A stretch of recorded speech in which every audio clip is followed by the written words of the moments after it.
KXX Donaldsonville and WDG. Now, Hangin with Hester and Hanny with Jacob Hester and Charles Hannegriff. Hester and Hanny on 104.5 ESPN Baton Rouge and 1130 The Tiger. Alongside Jacob Hester, here's Charles Hannegriff.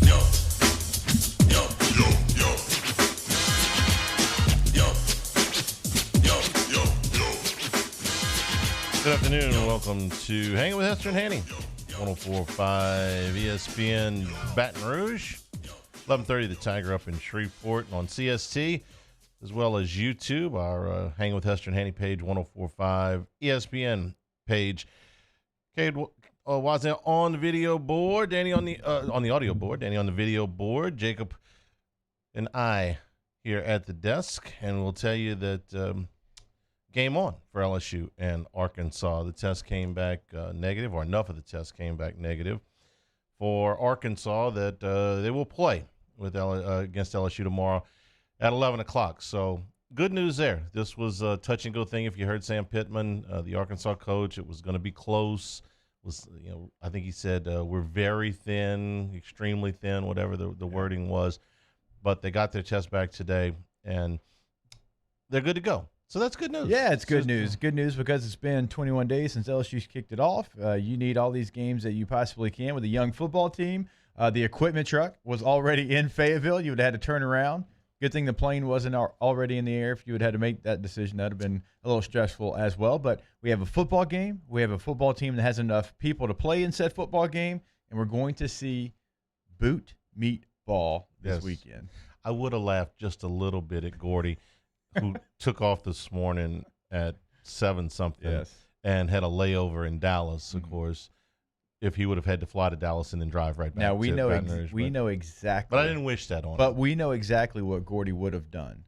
He would have rented golf clubs and hit every golf course. Right. He would have gone Shreveport and then Squires Creek and Shooter, and he would have gone down and hit probably one in Natchez before he got back. Got back sometime on Sunday afternoon. Yes. Right. So the LSU game is on, but the big news of the morning came out of New Orleans with a report from Adam Schefter that the Saints will start Taysom Hill at quarterback on Sunday against the Falcons. This comes as a surprise because we had figured that it would be Jameis Winston, who took over when Drew Brees was hurt last week and who has a vastly more experience at the quarterback position than does Taysom Hill. We wasted a lot of hot air We did. on Jameis Winston's stats, how many games he's played in, and what the game plan would look like. Because, let's be honest, and if anybody gets on radio and says, nope, we had it like this, I'd call you a liar because I didn't hear it. No, I think everybody figured that Jameis Winston would be the starting quarterback. The only thing in the offseason, there were comments. I think this started actually back with a game that they played where Troy Aikman was doing the game. This is a year ago, more than a year ago, where Peyton had let it be known in a production meeting that, we think Taysom Hill is the heir apparent. Mm-hmm. And they sort of walked that back. And then in the offseason, when they gave him the $21 million extension for 2 years, it's like, well, maybe he's the backup. And I thought that was a risky proposition in what's supposed to be a Super Bowl or bust year if you had to have him quarterback multiple games the way they had Teddy Bridgewater. So then they brought in Jameis Winston. They say, okay, I get the play here. You got a guy that's got extensive starting experience in the league, just in case Brees goes down. You still got Taysom Hill. But if anything happens to Brees, it's going to be Winston. Hill will still be, he'll get his playing time. He'll have his packages and things like that, but it's going to be Jameis. And Sean Payton kind of remains steadfast, if behind the scenes a little bit, no, we think Taysom Hill can be a starting quarterback. And sometimes Payton will be a little bit stubborn when he gets certain ideas in his head.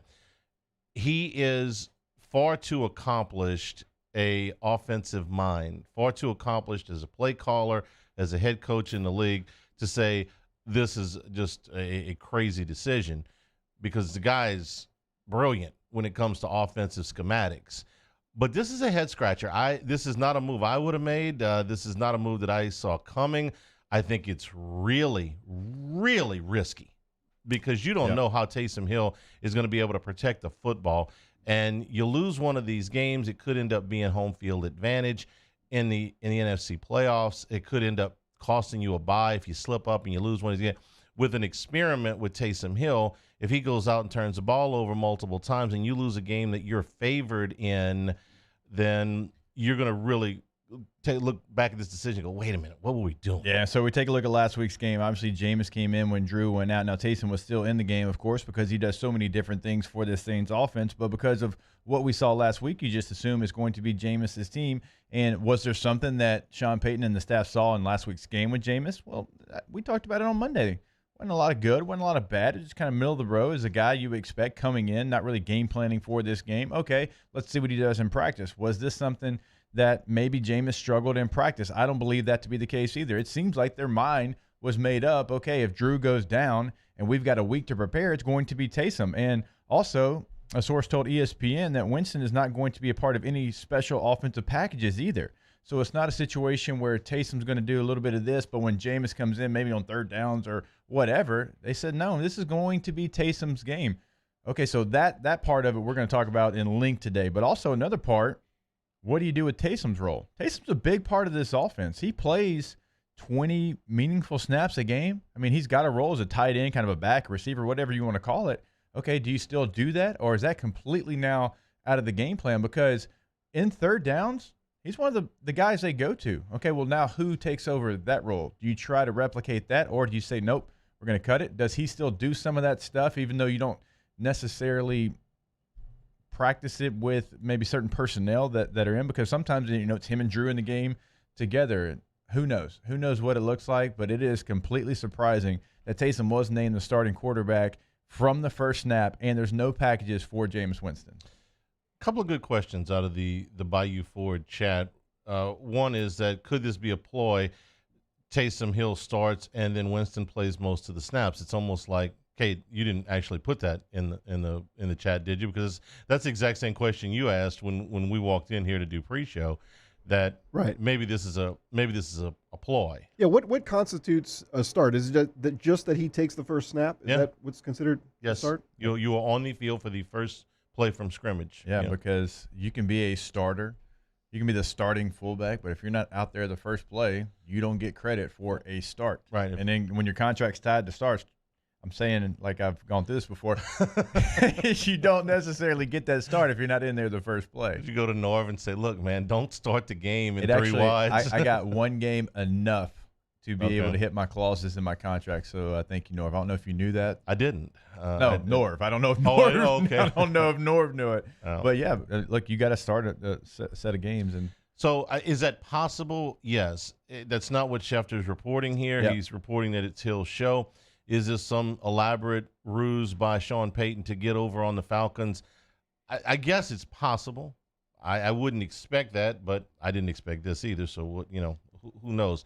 Todd says, you don't know how Jameis will protect the football either. True enough. We saw him last year. Are you saying a guy throwing 30 interceptions doesn't protect it well? He should have thrown one interception in 10 passes last week. So if you ask him to throw it 30 times, is he going to turn it over 3 times? Fair point. He very well could go out there and throw up on himself. That's why I said it's very hard to question Sean Payton on offensive schematics and on offensive personnel because he's so accomplished, because he's right so much more often than he's wrong. I'll be honest with you. If a first-year coach was making this play, or if a coach that was a defensive coach, a defensive-oriented coach was making this play, I'd say you lost your mind. On paper, this is the wrong move. But because this is a play on the come, and Payton is making it because of the knowledge that he has that nobody else does, based on what he's seen on the practice field, what he's seen in the meeting rooms. He's got faith. I've got faith in Sean Payton. On paper, this move doesn't make sense. It does not make sense to have a guy who's thrown for 255 yards in the NFL start over a guy who's been a 5-year starter in the league and threw for 5,000 yards last year. It just doesn't. That doesn't add up with a slide rule, with a calculator, with a pen and paper, and carry to one. It doesn't add up. Yeah. But do you trust Sean? That's what you have to ask yourself. Do you trust Sean Payton to make the right call. I do, because he's done it more times than not. And not even really close to the not part of it. He has done such a fantastic job with this franchise at that position. I know they've had one common guy, but he's done such a good job with Drew, because there were still things Drew had to work out when he came from San Diego. I mean, Phillip Rivers was there to replace Drew, right? So you get a quarterback in Drew Brees, and they've done wonders together. So, yeah, I think he's built up enough capital for us to believe in him. And I agree that on paper, Jameis has to be the guy, but I'll be real honest with you. I'm intrigued and excited to see how this turns out. A full game. We've only seen preseason. I can pull up the preseason numbers. Heck, we'll do it later. But a full game as a starter in the NFL, all eyeballs are on you, because you got really 70% of the crowd saying you can't do this. Let's see how it works out. Saints and the Falcons here on Eagle 98.1 on Sunday at noon from the Superdome. We got a lot planned for you today. Sharif Ishak from WDSU will be with us at 12:30 today. We'll get his reaction. He covers the Saints on a daily basis. We'll talk to him. Justin Moore, multi-platinum artist and noted Arkansas supporter. Very noted. Now, he's not just on because he's a big name. He's on because he's a big name and he knows hog football. I've done plenty of radio with him on Sirius XM, and he is dialed into the Razorbacks. And so always excited to have him on when LSU and Arkansas play. Former LSU running back Nick Brissett will be with us here in studio at 1:30 today. And Richard Dixon will be with us in studio at 2 o'clock today. Finally. Yeah. My man's been just got Friday afternoon escaping us off. He's got an hour for us. Yeah, I guilted him into it. All right. We'll do first class, second class, no class today, plus our picks.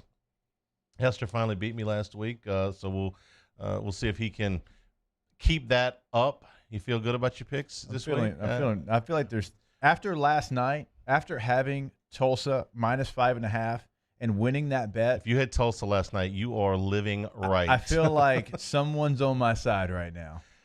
You would have to. Yes. To get a 90-yard interception return for a touchdown in the second overtime. The only way you can cover that game. And a game you're down 14-0 well into the fourth quarter.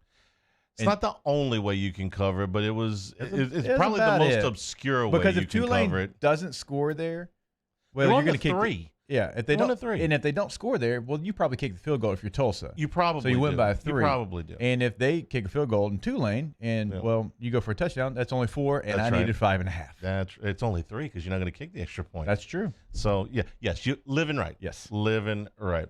Hanging with Hester and Hanny is brought to you by Smalls Sliders on Nicholson at East Boyd.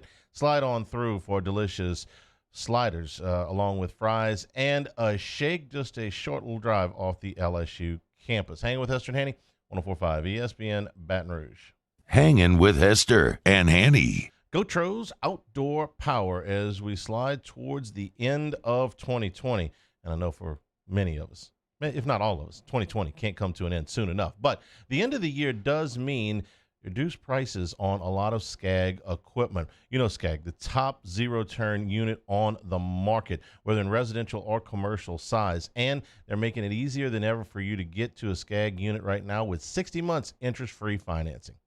Go to GoTro'sOutdoorPower.com and check out all the new SCAG power equipment. They've got something, no matter if you need commercial or residential, they've got you covered. Remember that there is those 2 locations in Baton Rouge at Airline at Industriaplex and Gonzales Airline at 74. But I give you the website as well, because if you're listening to us or watching us across the state of Louisiana, free delivery to your doorstep. Please take full advantage of that. Again, GoTro'sOutdoorPower.com. That's GoTro's. We make it easy.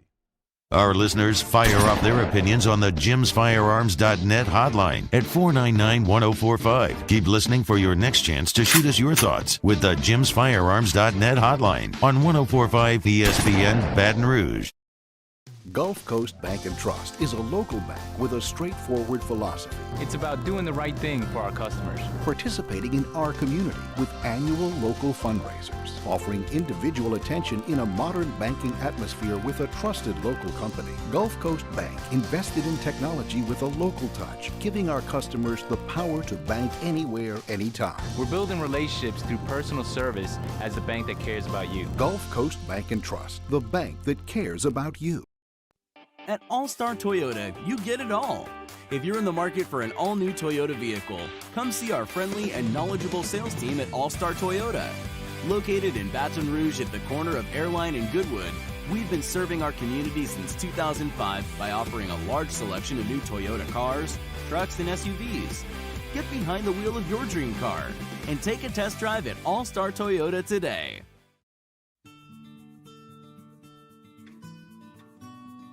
This is a house call. This is a follow-up appointment. This is a diabetes checkup. This isn't just more convenient care, it's more advanced care. This is innovating healthcare at Louisiana's #1 hospital, Ochsner. ServiceMaster Elite create clean, disinfected work environments. As a local business, we take pride in serving the New Orleans and Baton Rouge areas. Our cleaning protocols follow CDC and OSHA standards for healthcare settings, offices, senior living, restaurants, and industrial plants. Contact ServiceMaster Elite to get your operation ready for reopening with germ disinfection cleaning. ServiceMaster Elite, the trusted choice in professional cleaning since 1996. To all of our heroes working on the front lines of this COVID-19 pandemic, your bravery and selflessness represent the very best of us, and we want to say thank you. I'm asking everyone around the state to join me in celebrating the heroism of our healthcare professionals on the 19th of every month at 1900 hours, that's 7 p.m. Write a note of appreciation, make plans to donate to charitable organizations, or say a prayer. To learn more, visit 19thanks.org. Thank you, and God bless. T-Bob Hebert here with breaking news. Front to Back Boat Services is the shop to upgrade your boat tech this fall. With not one but 2 NMEA certified techs, who better to install your Panoptic sonar, your HD displays. You want to see the fish under the water before you even cast? They have that. Trolling motor you could control with your iPhone? They have that. So what are you waiting for? Get into Front to Back Boat Services right now. Upgrade your boat tech. Make your boating dreams come true. Front to Back Boat Services. You may not know about Tune in tonight for a full night of prep football coverage. It all starts at 6 with Louisiana Prep Preview. Catholic High and Woodlawn kick off at 7. And we wrap things up with a full 2 hours of the Louisiana Prep Scoreboard Show at 10 on YouTube, CST, and 104.5 ESPN Baton Rouge.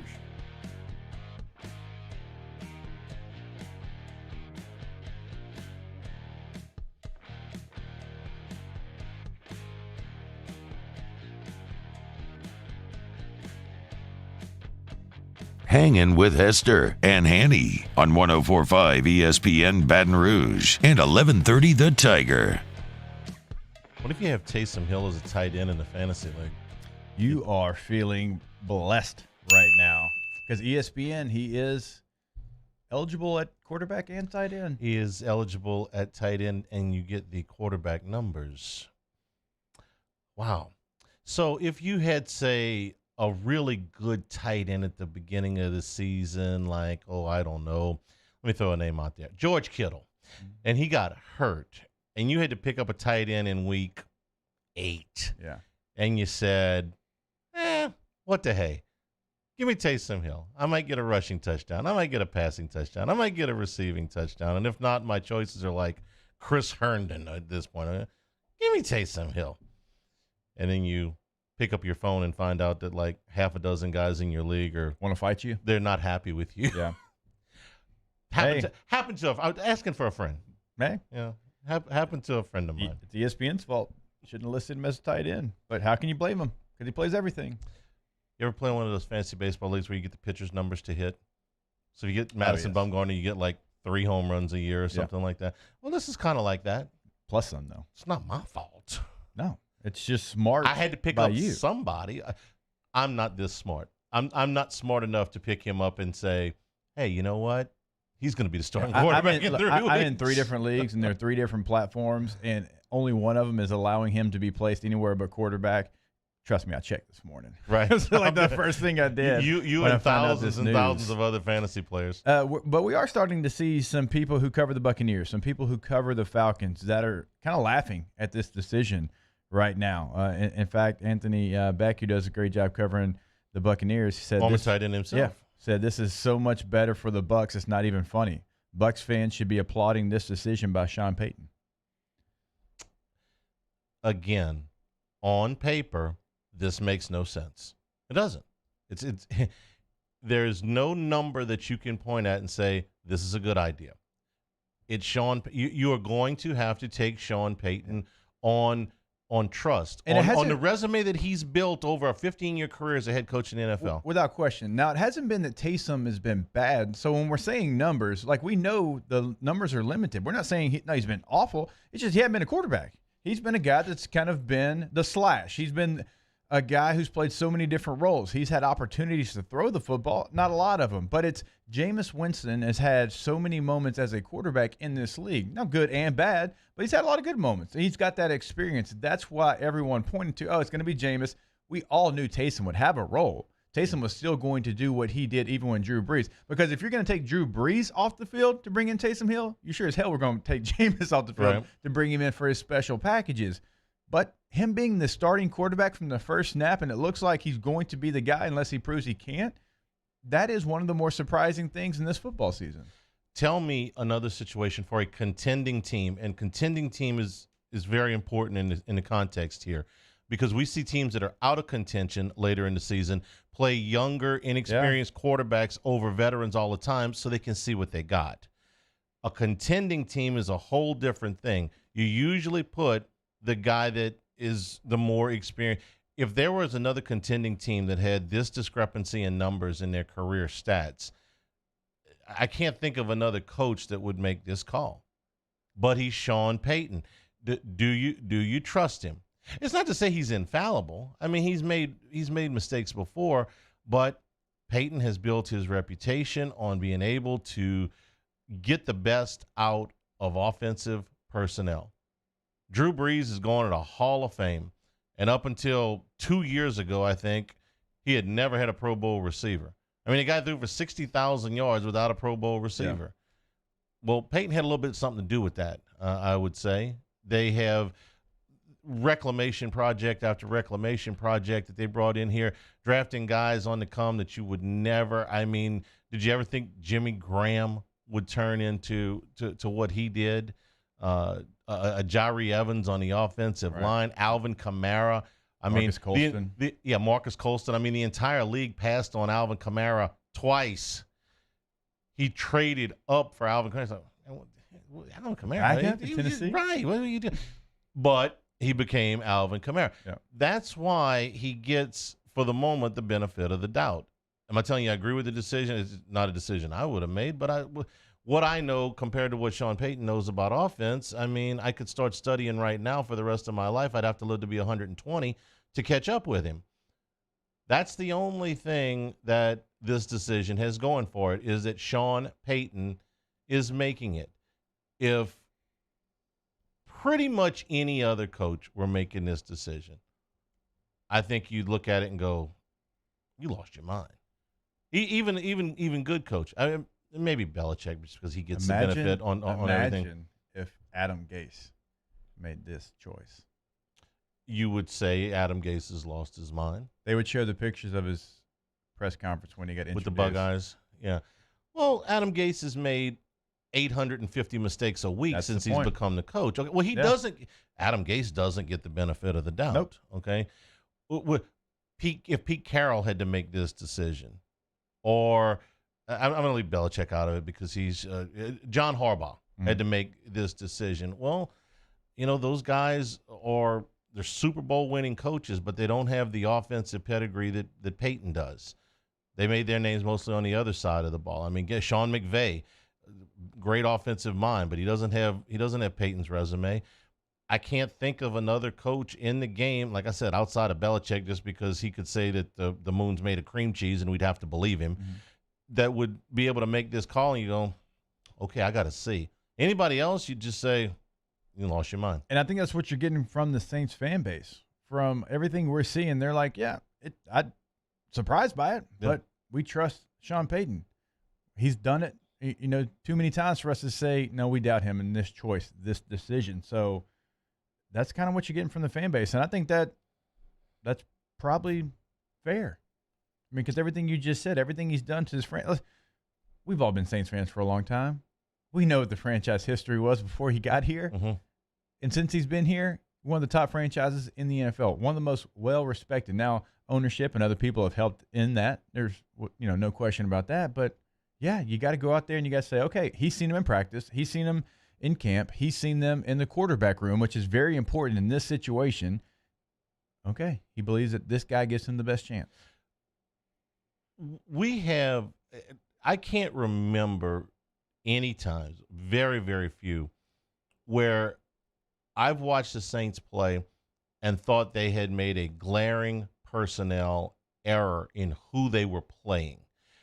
When we've questioned Peyton, sometimes it has been on play calling. He himself has admitted sometimes he gets a little bit too pass happy. When he gets out of balance, sometimes things are. He has certainly been volatile when it has come to challenges.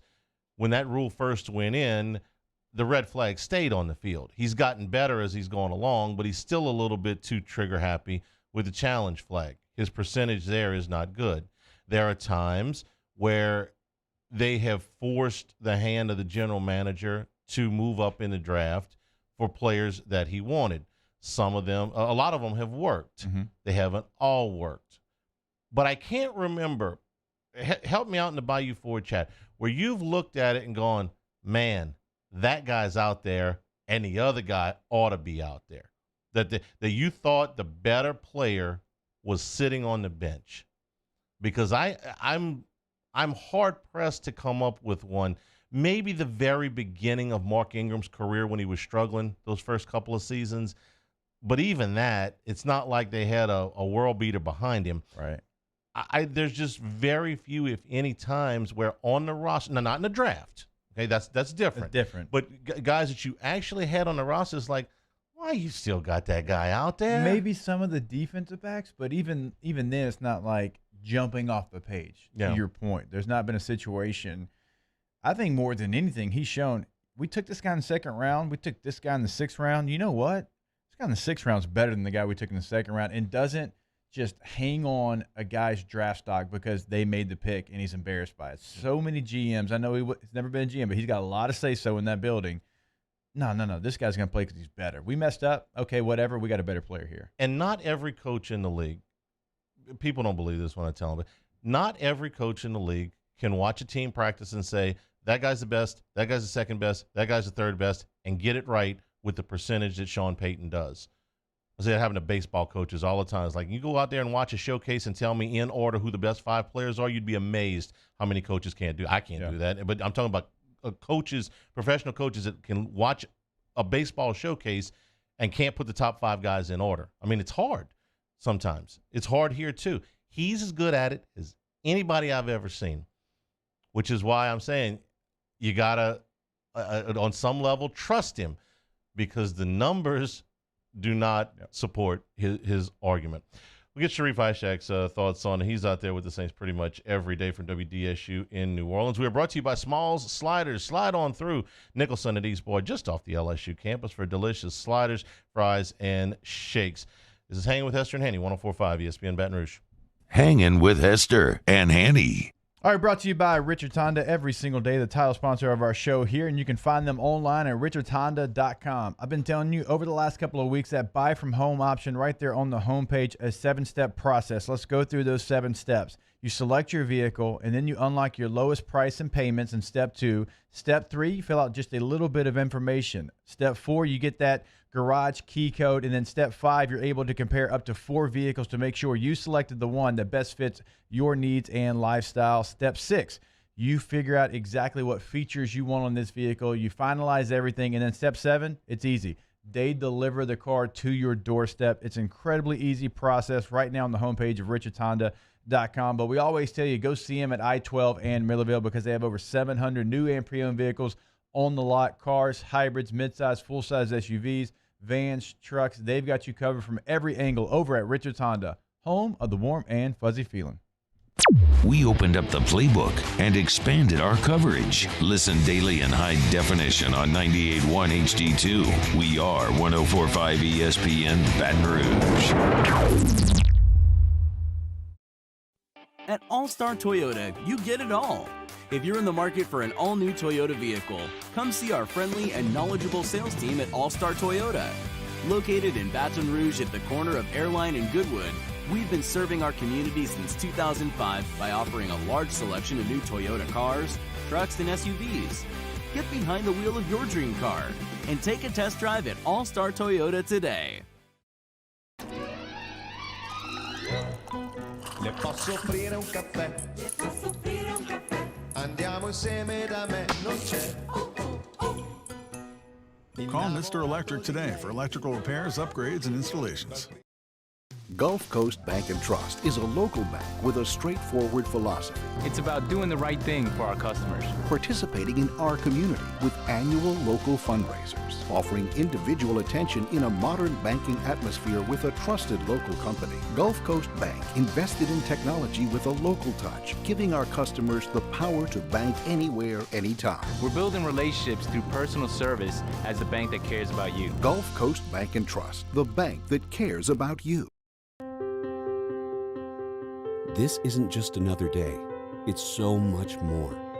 Kelly's life was put on hold when her auctioneer primary care doctor discovered a rare blood disorder. Her doctor connected her to an auctioneer care team of cancer, heart, and kidney specialists. With multiple primary care locations around Baton Rouge, same-day appointments, and online scheduling, we're relentless about keeping you healthy. Auctioneer Baton Rouge, innovating healthcare for Kelly. I've been doing business with Luba for 25 years. They're dependable, trustworthy. It's just the attention to detail with our clients. Our folks have years and years of experience. They're highly trained professionals, but many companies have that asset. What I'd like to think makes Luba a bit different is that we use those talents in a way that truly is dedicated to serving the needs of the folks who depend on us. Are you a licensed contractor? There's lots of good contractors in Louisiana doing work the right way, but unfortunately, too many unlicensed contractors are working outside the licensing requirements. Working as a contractor in Louisiana requires a license for the company doing the work. The Louisiana State Licensing Board for Contractors wants to help you get licensed to allow you to conduct work legally. It's not difficult to get the license. We can help you. Go to lacontractor.org for more information. Licensed contractors, it's the law. Get a 20 Highlander for $4,600 off of MSRP. So come on down to Happy Town for Toyota-thon. That's Corval Toyota in Opelousas. Happy Town, USA. Hey, it's Matt Moscona inviting you to join us for a Football Friday edition of AFR presented by Don Juan Cigar Bar. Phil Steele previewing the biggest games in college football. The Right Radio Hours return. Join us Friday, 3 to 6, 104.5 ESPN Baton Rouge.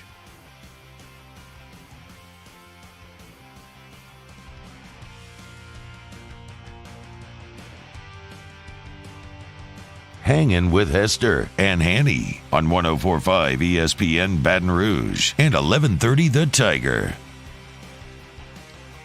And we're brought to you by Small Sliders. Slide on through Nicholson at East Boyd for delicious sliders, fries, and milkshakes.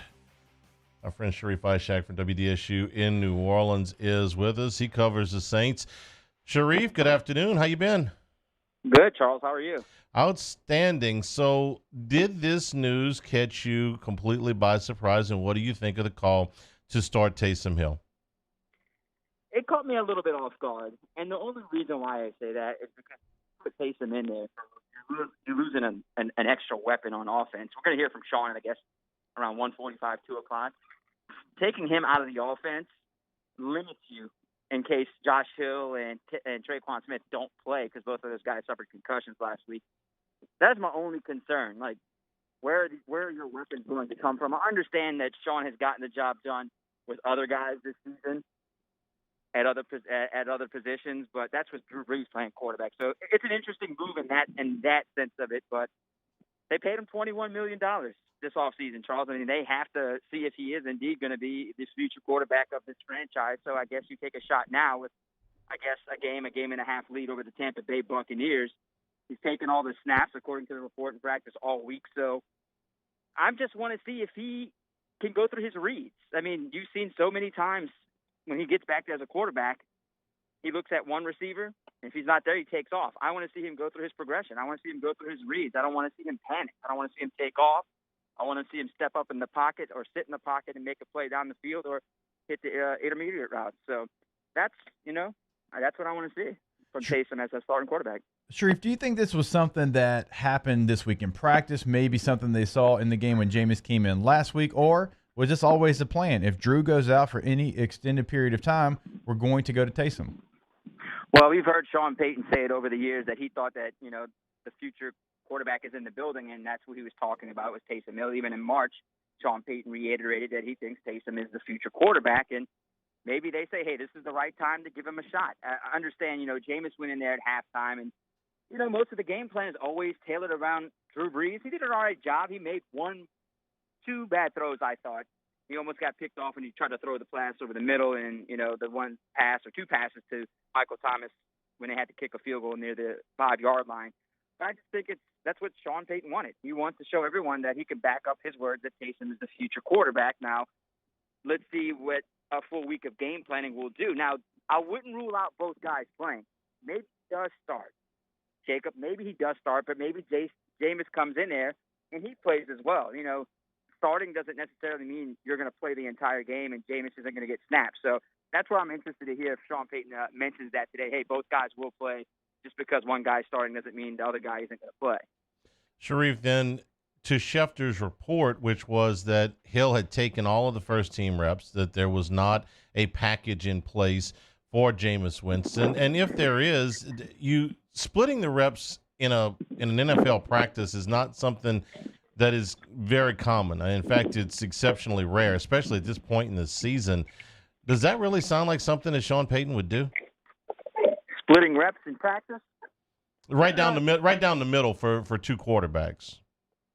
If he didn't feel confident and in one of the other quarterbacks, but from that report, if he took all the snaps, then there is the confidence in that he had more confidence case in starting this game at least moving forward. And you got to remember, he's been in the system for years now, so he does know the terminology way better than Jameis does right now. So he's confident in him, and I just want to see more. This is like everyone who keeps saying whenever he gets back there, well, every time he's at quarterback, it's a run left, run right, and run up the middle. Now he has to prove to everyone that it's not going to be so predictable anymore. So now here's his chance. Sharif, obviously, since we're talking quarterbacks here, let's go ahead and mention the starter, Drew Brees. We know he's going to be out, but is there anything you've heard over the last couple of days that are pointing to maybe how long he will be out? I'm interested to see today if anything comes out on him landing on IR. That would at least shelf him for 3 weeks. Then you see the different reports that it could be 2 to 3 weeks. If that is the case, then maybe they don't drop him on IR, but then you hear 4 to 6 weeks. I think today we'll probably get a better answer on if he's going to go on IR. You know how Drew Brees is. He's superhuman. If someone says, hey, you can't come back and you have to miss at least 4 games, he's going to try to prove you wrong and try to come back to 3 games. So at least he started his process. At least he started his healing process and going through everything. I mean, he started last year with a thumb injury. Some said, hey, wait till after the bye week and come back against the Falcons. He came back before the bye week. So I wouldn't be surprised, guys. I wouldn't really be surprised if he misses this game next week at Denver and tries to come back for that following game against the Falcons in Atlanta. So I wouldn't be shocked at all if he misses the next 4 games either. So it all depends. I mean, 5 fractured ribs and a collapsed lung. Man, I had a bruised rib like when I was 25 years old and I couldn't breathe. So I don't even want to imagine what it's like to have 5 fractured ribs and a collapsed lung at 40-plus years old trying to play football. If we don't get an update on Brees today, do you think that Peyton will at least update us on what kind of bagel he had for breakfast?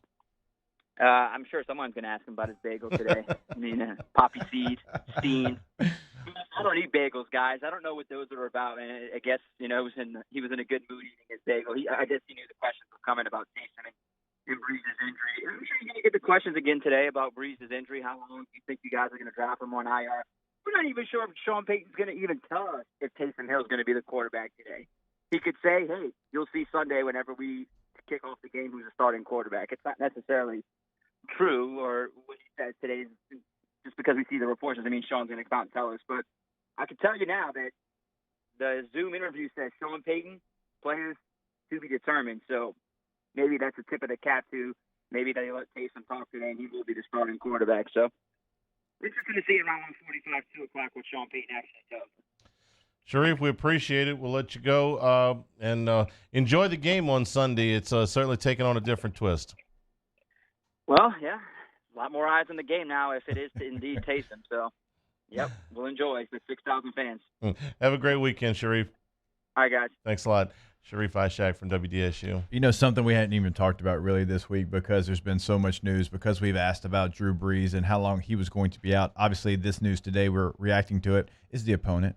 Now, you and I did talk about, bringing in the interim head coach, and they've been 3-1, not very far off from being 4-0, but this is an opponent that's playing better. This is an opponent that's got some Jimmies and Joes. We know that. We know this team extremely well, and that worries me a little bit whenever we do that. And I'm just talking about we. I'm talking about everybody on the outside. Well, it should. Last year, the Falcons were in, I would argue, a worse situation than they are right now, and beat the Saints in New Orleans and beat them soundly. That game ended up costing the Saints a number 1 seed in the playoffs. They had to play Minnesota in the first round because of that. They lost to Minnesota. If they didn't have to play that game, would the Saints have gone to the Super Bowl? I don't know. And you can say, well, what about the San Francisco game? Okay, they lost 3 games. Pick whichever one you want. But look, there's no shame in losing to San Francisco. San Francisco went to the Super Bowl. The Falcons stunk last year. That's a game you never should have lost, especially at home. So you should be concerned. And it's a rivalry game. These teams know each other's personnel exceptionally well. Absolutely, you should be concerned. This would have been a game. If Drew Brees were completely healthy and starting, you'd still say, man, it's the Falcons. Some silly games have happened between these two franchises over the years. You'd still have a little bit of doubt. You'd feel better, but you'd have a little bit of doubt. Now, wow. Let's see what Vegas has done with the point spread when we come back. From Drew Brees to Jameis Winston, sort of, we thought, to Taysom Hill. Hanging with Hester and Hanny is brought to you by Smalls Sliders. Slide on through Nicholson at East Boyd, just off the LSU campus for delicious, freshly made sliders, fries, and shakes. 104.5 ESPN Baton Rouge. Hanging with Hester and Hanny. Louisiana One Call says call 811 and do it every time before you dig. Listen, 2 days in advance, call 811 and give them your address. Somebody will show up and mark all the locations of the buried line on your property. They'll color code them to where you know exactly this is where the gas lines are. This is where the communications lines are. These are where the water lines are. These are where the power lines are. That way, if you're putting in some landscaping or building a fence or another building on your property, you won't dig where they mark, and you'll stay out of trouble. This is incredibly easy to do. Louisiana811.com is the website. You can submit a ticket right there on the website. Of course, like Hanny said, you pick up the phone, you dial 811. It's a 30-second call, and they come out and they do all the work. They mark the buried lines. They tell you where you can and cannot dig. It's a free service, and yes, it is the law. This is something that you have to do. So don't be that guy that runs everybody's time by knocking out all the power. Know what's below. Call 811 before you dig. Football is back. Tune in Sunday for a full day of NFL coverage starting at noon with the Titans-Ravens, followed by Cowboys-Vikings at 3:25 and Chiefs-Raiders at 7:20. Then, Monday night, the Buccaneers host the Rams. The NFL lives on 104.5 ESPN Baton Rouge. Gulf Coast Office Products is a nationally recognized Savin office equipment dealer based right here in Louisiana. Over 100 employees strong, Gulf Coast has the boots on the ground to support all vertical markets from education, engineering, legal, and finance. With the latest in office technology, from desktop to production segment units, Gulf Coast and Savin have the perfect fit for you. Call 225-756-2644. That's 756-2644 for Gulf Coast Office Products. T-Bob Hebert here with breaking news. Front to Back Boat Services is the shop to upgrade your boat tech this fall. With not one but 2 NMEA certified techs, who better to install your Panoptic sonar, your HD displays. You want to see the fish under the water before you even cast? They have that. Trolling motor you could control with your iPhone? They have that. So what are you waiting for? Get into front-to-back boat services right now. Upgrade your boat tech. Make your boating dreams come true. Front-to-back boat services. Are you a licensed contractor? There's lots of good contractors in Louisiana doing work the right way, but unfortunately, too many unlicensed contractors are working outside the licensing requirements. Working as a contractor in Louisiana requires a license for the company doing the work. The Louisiana State Licensing Board for Contractors wants to help you get licensed to allow you to conduct work legally. It's not difficult to get the license. We can help you. Go to lacontractor.org for more information. Licensed contractors, it's the law. At All-Star Toyota, you get it all. If you're in the market for an all-new Toyota vehicle, come see our friendly and knowledgeable sales team at All-Star Toyota. Located in Baton Rouge at the corner of Airline and Goodwood, we've been serving our community since 2005 by offering a large selection of new Toyota cars, trucks, and SUVs. Get behind the wheel of your dream car and take a test drive at All-Star Toyota today.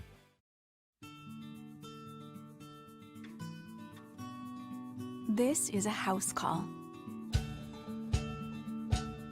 This is a follow-up appointment. This is a diabetes checkup.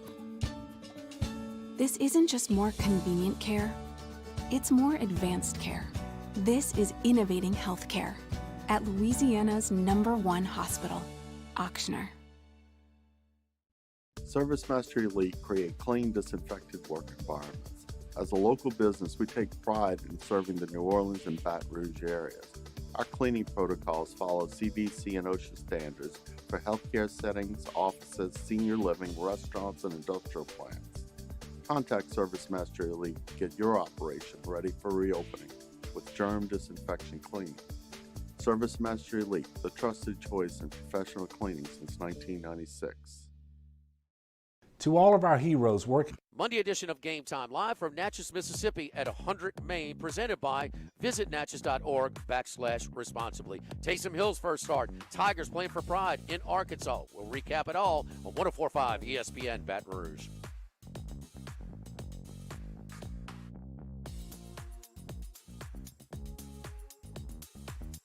Hangin with Hester and Hanny on 104.5 ESPN Baton Rouge and 1130 The Tiger. We're brought to you by Smalls Sliders. Just up the road here, just past LSU. Nicholson at East Boyd. Delicious sliders, fries, and shakes on a Friday afternoon. Thank you for being with us. We'll do first class, second class, no class at the top of the hour. And then multi-platinum artist Justin Moore with us at 1:15. Also noted Arkansas backer Justin Moore will be with us. Saints line with the Falcons opened at 6.5. It moved down pretty quickly into the range of 4.5, but it is now down to 3.5. And I'm assuming that the 6.5 was posted with full knowledge that Drew Brees was out. So they're definitely moving in the direction of the Falcons. Wouldn't be surprised to see that thing settle in on a straight field goal, which means that in the eyes of Vegas, with Taysom Hill at quarterback, the odds makers feel like the Falcons and the Saints are dead even and kick the Saints up. Maybe a point better, because I don't know if they're giving the full 3 points with the Superdome not full, but they consider the teams very, very close. I'm here to tell you, if Drew Brees were playing in this game, the Saints would be about a 9-point favorite. Yeah, somewhere in that area. It would definitely be north of a touchdown. So that's what, and Brees, like most top starters, is worth about 6 points. Something in that area. We're seeing in the NFL, one player being out because of injury or being on the COVID reserve list is really moving these point spreads. The line's really moving. In college, it's not having the same effect. It's not moving 5 points for one player, even at the quarterback position. Quarterbacks are supposed to be the line movers. Mm-hmm. Everything else, a little bit, but the quarterbacks are the big line movers, and this one is definitely very much south of what it would be if the Saints had their starting quarterback, which they don't. And Taysom Hill, according to that report, is now going to be your starting quarterback. Well, you brought up Raheem Morris in the previous segment. what they have done defensively has been an upgrade from Dan Quinn, who was a defensive guy, but somewhere along the line, the message was getting lost. This was Alvin Kamara talking about what the Falcons have been doing on defense under Raheem Morris. This is our first time playing them. I've watched a couple of their games, obviously, film study from before this week. But, you know, a coaching change ain't really, I don't know. I didn't really pay attention to that. But, I mean, they're throughout the whole season, I mean, the players are the same players. You know, they play well together. They're fast. They're active front. You know, they move around. They try to create some confusion with the things they're doing as far as blitzes and the way they align. And, you know, they got some pretty good guys in the back end that cover. So we got to be on our game. I will say one big misconception when fans start hearing about getting ready for a game. I would assume a lot of fans just assume you watch the last game or maybe the last two games more than any other game, and that's just really not the case. If you're playing a team and the last team they played does nothing that you do, you don't spend a lot of time on that game. You'll take some things from it, personnel more than scheme, but you go back and like in this case, you play them twice a year. Okay, so what did they do against us the last couple of times? What did Raheem do last time that he coached against us when he was the head coach? You know, even though he's been the coordinator and there. he was in the division. He's been in the division. So, you know, so you'll pull tape from all of that stuff. And even if the Falcons have played a team that's similar to what you do, you'll pull from that. And that's where you get your game plan way more than just the last time out. And so what Kamara's saying there is, yeah, like we know there's a new coach, but we don't really pay attention because you just get the game plan. You get the game plan and you get the personnel and you do your own film study of more of personnel and you know the game plan tells you what to do. And so you worry about that, not what's really changed from the last time that you've played them. And I would assume a lot of fans, you know, think, oh, well, you just go off the last two games. Well, what do you take from the Dan Quinn defense then? Because he's no longer just there. Personnel. That's it. That's it. Because this is going to be different. Even though he was the defense coordinator, it's still when you have a head coach that's defensive minded, he's going to have his own stuff in there. But aren't they running a lot of the same stuff? I mean, you can't change the whole defensive scheme. No, you can't change the whole thing. But what you can do is the things that you liked that were only being run 30% of the time can now be run 80% of the time or 70% of the time. Right? Tampa 2. He's been a big Tampa 2 guy. That's where he grew up. Well, maybe Dan Quinn didn't like it as much. Okay, well, I'm the guy now. And I'm not looking over my shoulder when I'm calling a play because you're a defensive guy. No, we're going to run Tampa 2 because I got a guy in Debo Jones that can do that. I don't know if that's, you know, the game plan, but those are things that he's done in his career that he's comfortable with, and now he doesn't have to worry about Dan Quinn looking over his shoulder. So, yeah, it does change. One other thing about Kamara and the rest of the receivers is rapport with the quarterback. How much have they really worked with Taysom Hill? Or Jameis Winston, for that matter, I guess. But how much? Taysom, probably a lot. When? I mean, Brees. But doesn't Brees soak up most of that time? I mean, if the receivers are going to go run routes for somebody, aren't they going to go run them for Brees in California? Then Hill, wherever he lives in the offseason? But Taysom's been with these players long enough that they know each other. They know where he's going to throw the ball. They know how it comes out of his hand. He knows what they like. He knows if they're a back shoulder guy, if they're all of that.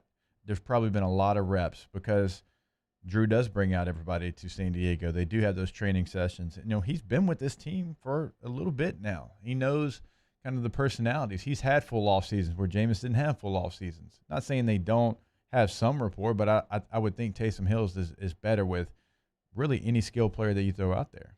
This one out of the Bayou Ford chat from Joseph says Brees has been taking Wednesday off for a while now. And that's what, 3-4 weeks at least? No. I'm talking about like extended period on Wednesdays, like where he doesn't do.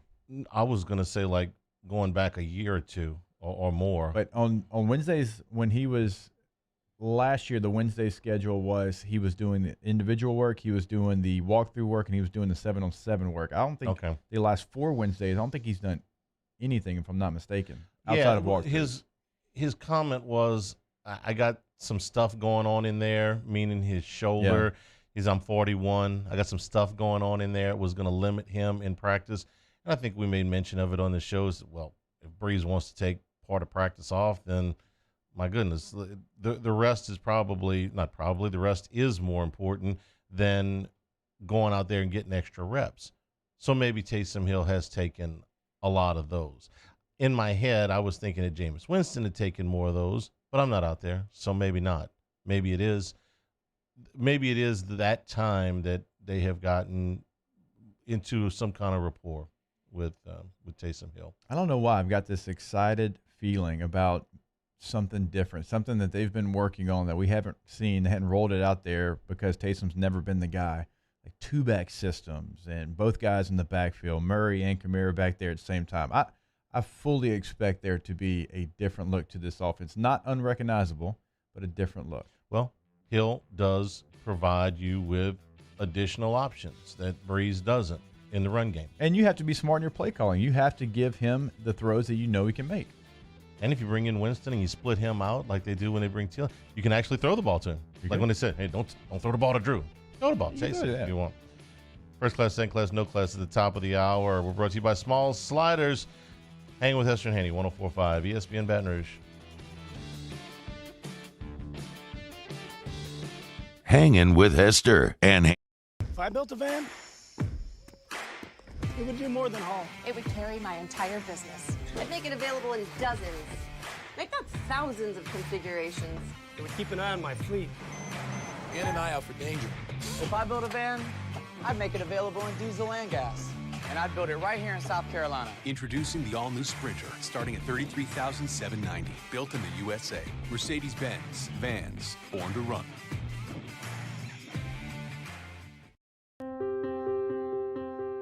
This isn't just another day. It's so much more. Kelly's life was put on hold when her auctioneer primary care doctor discovered a rare blood disorder. Her doctor connected her to an auctioneer care team of cancer, heart, and kidney specialists. With multiple primary care locations around Baton Rouge, same-day appointments, and online scheduling, we're relentless about keeping you healthy. Auctioneer Baton Rouge, innovating healthcare for Kelly. Gulf Coast Bank and Trust is a local bank with a straightforward philosophy. It's about doing the right thing for our customers. Participating in our community with annual local fundraisers. Offering individual attention in a modern banking atmosphere with a trusted local company. Gulf Coast Bank invested in technology with a local touch, giving our customers the power to bank anywhere, anytime. We're building relationships through personal service as the bank that cares about you. Gulf Coast Bank and Trust, the bank that cares about you.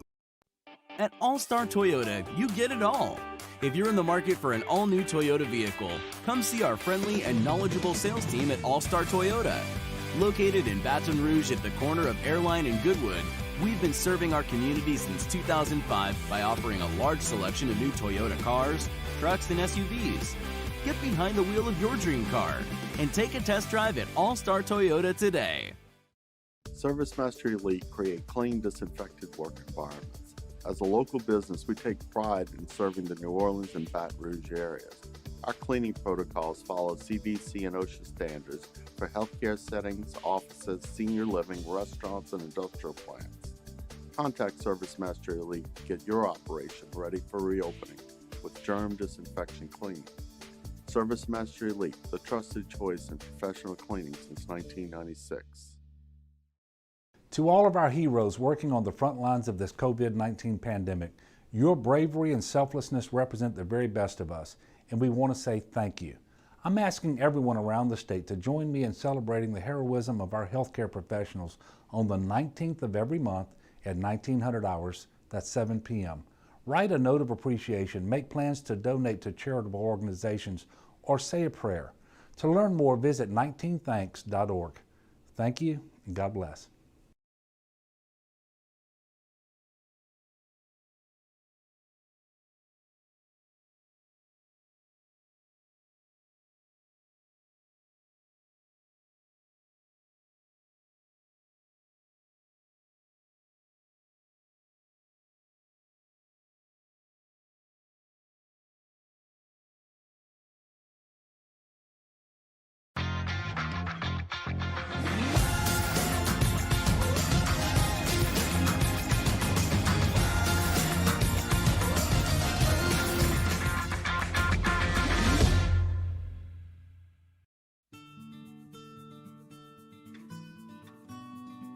This is a house call.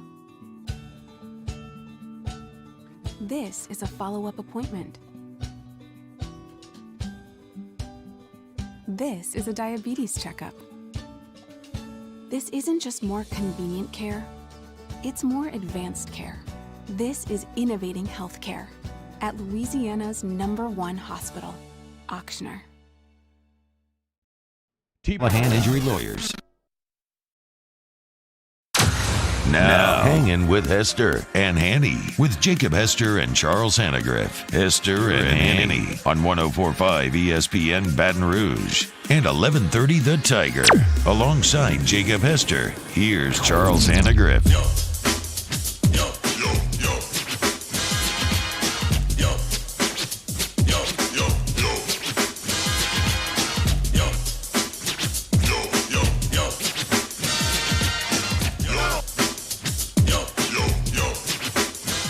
First class. I want a seat in first class where I was booked and ticketed over a month ago. Second class. That no man should be subjected to the indignity of being labeled or treated like a second-class citizen. And no class. My life had become like school on Sunday. No class. I'll tell you what then. Why don't you call me sometime when you have no class? All right, first class, second class, no class, brought to you by Relief Telemed. Go to relieftelemed.com. Your doctor's office delivered. They've got an innovative approach that combines the convenience of a video visit with the quality of an online visit. Relief nurses arrive with the latest equipment to run tests or evaluate you so your doctor can provide a comprehensive diagnosis. I tell you all the time, they did wonders for me and my business up in Shreveport. Our walk-ons looked like it was going to have an issue. They got our issue fixed. We had no missed days. LSU Alexandria, both used Relief Telemed. The Santa Ana School District in California, they are the best. That's why schools like LSU chose Relief Telemed. ReliefTelemed.com. And you can call 224-6093. That's 225-244-6093. You want to go first? I'll go first. First class. Something we talked about yesterday. The Pac-12. Because we made so much fun of the Pac-12, and they deserved all of it, because they were a follower. We actually compared them to Johnny Chase. Johnny Drama from Entourage. Yeah, right. And not Vinny Chase. Not the cool brother. No. Not the brother that was the leader. Because they did everything being a follower to the Big Ten at the beginning of this deal. And they stepped out on their own yesterday and made the decision to add the option of having a non-conference game because some of their games were being postponed or canceled. This is one of the first times that we've seen them actually be a leader, be on the forefront of something, and not wait on someone else to do it first. And I know there's a lot of political hurdles with the Pac-12 that they have to go through that some other conferences do not. But I think this is something that can help not only their conference, but some schools around them. Yeah, we're talking about BYU, to potentially get some more games, add some more revenue to these budgets that are losing tens of millions of dollars. And so I applaud the Pac-12, and I never thought I'd say that. Pac-12 first class. My first class goes to David Griffin, who since he's taken over the New Orleans Pelicans has done everything in what I call layers. He has not made any decisions off the cuff that did not have long-term implications layered in underneath it. No panic trades, no panic draft choices to fill a hole by reaching for a player. No real quick trigger on hirings or firings. I haven't agreed with every decision that he's made, but I do respect and understand that everything he's doing has both short and long-term ramifications. And you say, well, doesn't everybody do that? And the answer to that, when the Pelicans have been concerned, is a resounding no, it doesn't. So this week, with a number of moves, the first one to move Drew Holiday, he basically held a silent auction for Drew Holiday, having multiple teams bidding against each other, and came away with a haul that wasn't quite what they got for Anthony Davis, but it shouldn't have been anywhere close to what they got for Anthony Davis. And yet he did come away with 3 first-round picks and a couple of pick swaps and 2 very useful veteran players. And what did we say? Whoa, he's got to move those vets. You know, those aren't guys that – nope. Didn't move him on draft night. Might move him before the season starts. Might move him before the trade deadline. He's not just going to give him away because they've got 4 point guards on the roster. They're going to take their time the same way they have with pretty much every other decision. They picked up extra draft picks. Didn't like who was on the board. Traded them away. Didn't force it. Bring in a guy just for the sake of bringing in a guy. Nope. Don't like what's on the board right now. We'll trade it away. We'll get it in another draft. We'll find a guy that we like. Brought in Kyra Lewis. Every draft grading thing that I saw pretty much gave them an A. They think that he will be a fit, a very high ceiling long-term prospect. Yeah. Won't see it immediately. He's 19 years old. But everything that they have done has been very measured, very well thought out. Doesn't mean they're all going to be right, but it does seem like they've got a strategy. They're sticking to it, and I feel as good as I ever have. Even with the collapse in the bubble, I can get past that pretty quick. The decisions that you make in the offseason stay with you a lot longer than, coaching decisions or player decisions that you make in an 8-game bubble. So, first class, David Griffin, and how he handled this week. All right, so my second class, I know a lot of people are going to hear this and say it might be second class, but it's not in a smart class, and that's Gordon Hayward, opted out of $34.2 million contract with the Boston Celtics.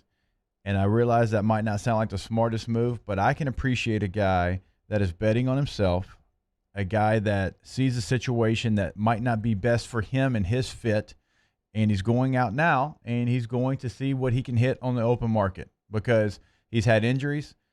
Him reuniting with Brad Stevens, his college coach at Butler, probably didn't work out like a lot of people thought. Hasn't been awful, but there's been a lot of injuries, but it just has not worked out to the point when everybody thought, oh, man, this is going to be next level. He's coming over from the Jazz. He's going to be a top 15 basketball player in the NBA.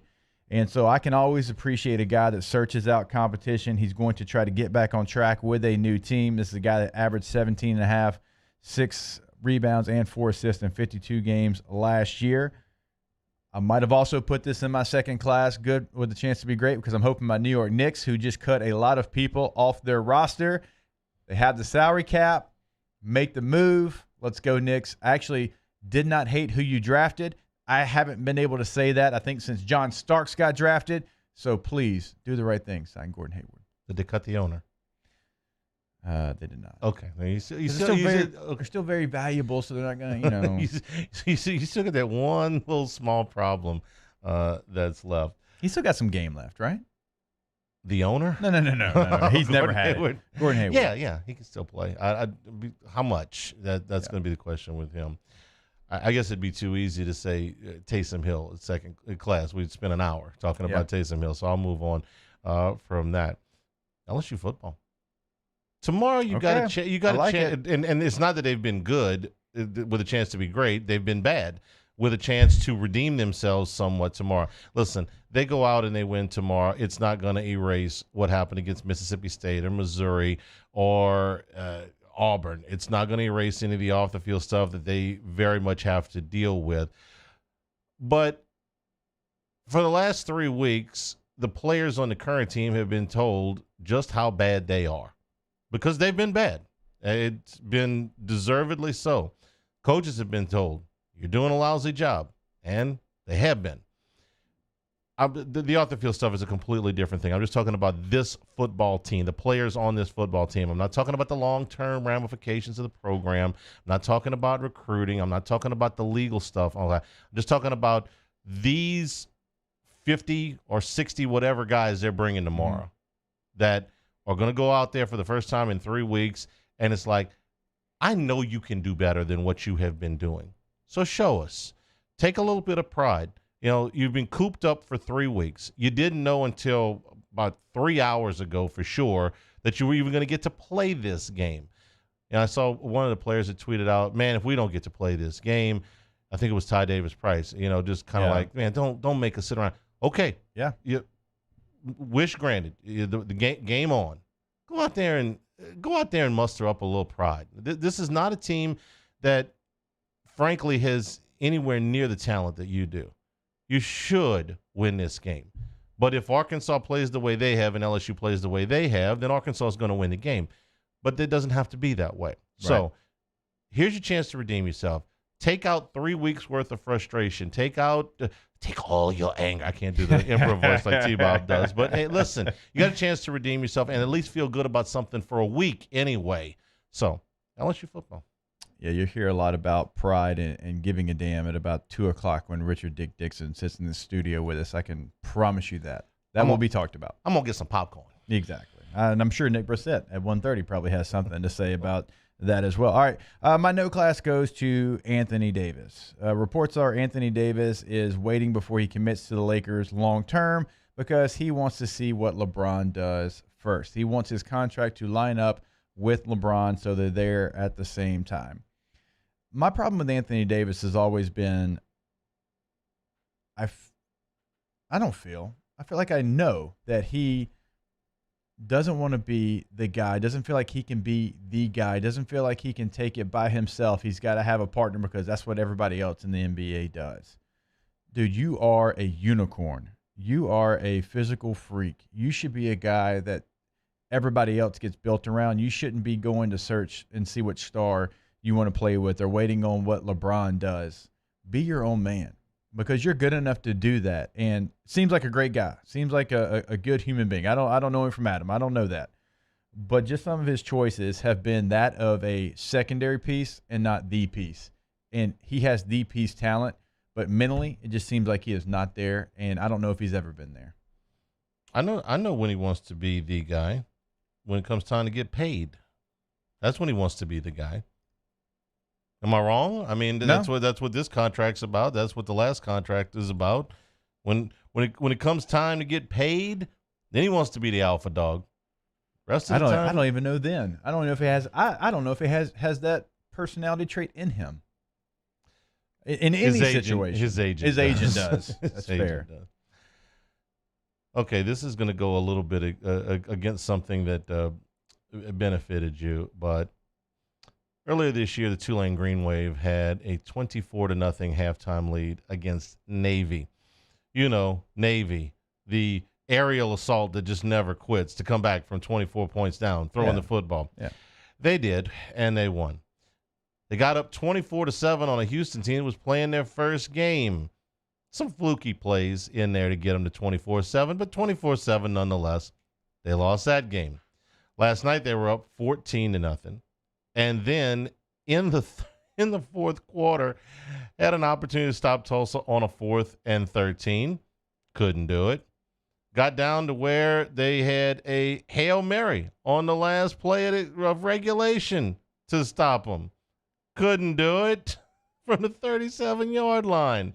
Then you get into double overtime, and they get down to the 3-yard line.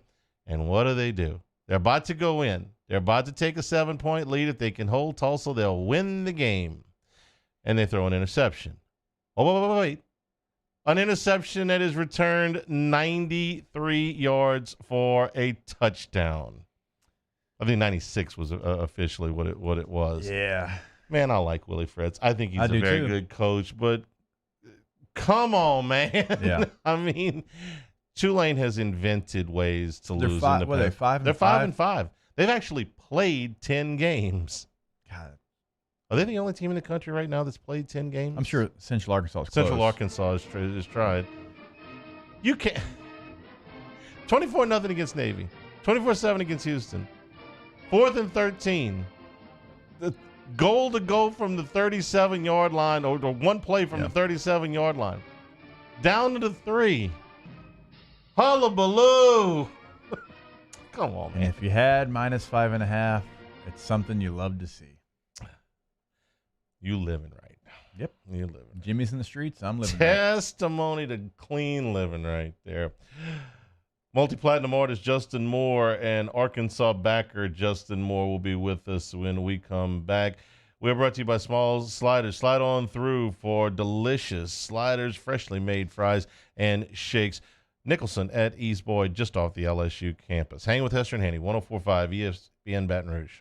Hanging with Hester and Hanny. You thought about your financial goals for 2021? Listen, 2020 was rough on everybody, but in 2021, how about starting fresh? How about making some changes to your monthly budget with our friends at gmfsmortgage.com.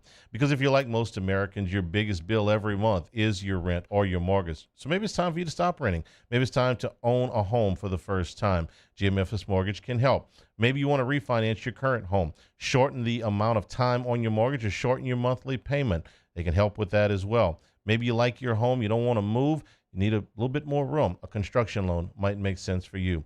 Contact our friends at gmfsmortgage.com. They'll ask you some questions, get some information, and they'll ask you what your goals are, and they'll go step by step with you towards accomplishing those goals in the short term and in the long term. Do what I did. Do what thousands of others have done. They talk about changing lives. They're talking about changing your financial outlook. Start your journey today at gmfsmortgage.com. Saints coverage, Chiefs, Cowboys, Thursday night, Sunday night, and Monday night football. From the opening kickoff to the playoffs and the Super Bowl, the NFL lives on 104.5 ESPN Baton Rouge. Are you a licensed contractor? There's lots of good contractors in Louisiana doing work the right way, but unfortunately, too many unlicensed contractors are working outside the licensing requirements. Working as a contractor in Louisiana requires a license for the company doing the work. The Louisiana State Licensing Board for Contractors wants to help you get licensed to allow you to conduct work legally. It's not difficult to get the license. We can help you. Go to lacontractor.org for more information. Licensed contractors, it's the law. If I built a van, it would do more than haul. It would carry my entire business. I'd make it available in dozens. Make that thousands of configurations. It would keep an eye on my fleet. And an eye out for danger. If I built a van, I'd make it available in diesel and gas. And I'd build it right here in South Carolina. Introducing the all-new Sprinter, starting at $33,790. Built in the USA. Mercedes-Benz. Vans. Born to run.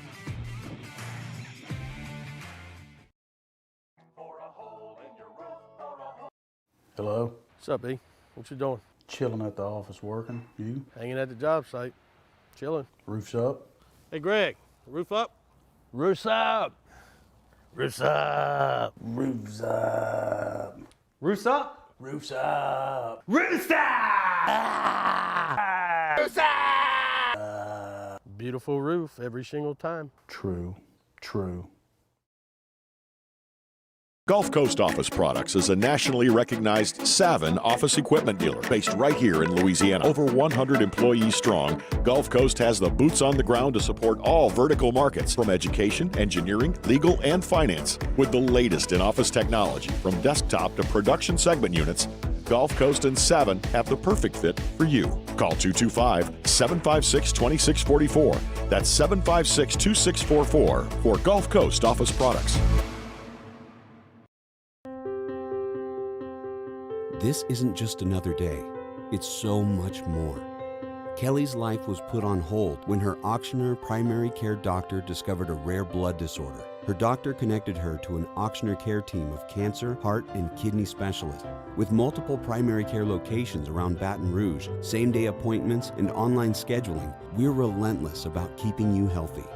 Auctioneer Baton Rouge, innovating healthcare for Kelly.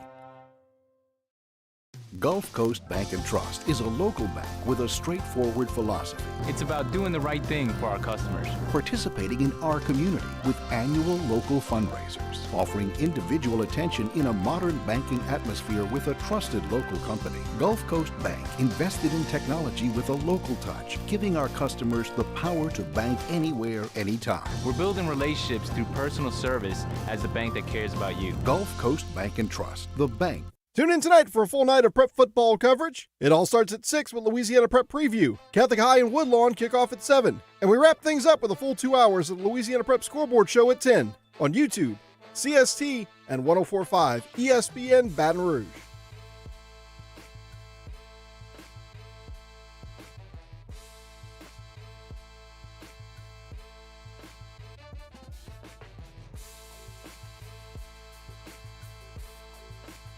Hangin with Hester and Hanny on 104.5 ESPN Baton Rouge and 1130 The Tiger.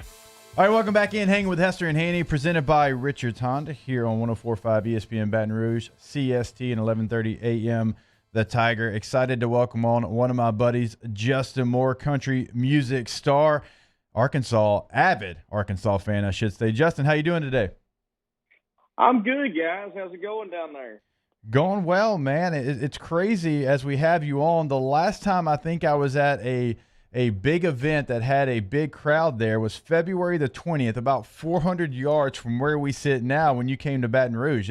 That's the last big event that I went to, and I've got to imagine, Justin, it was one of the last few concerts that y'all were able to have before everything got kind of shut down.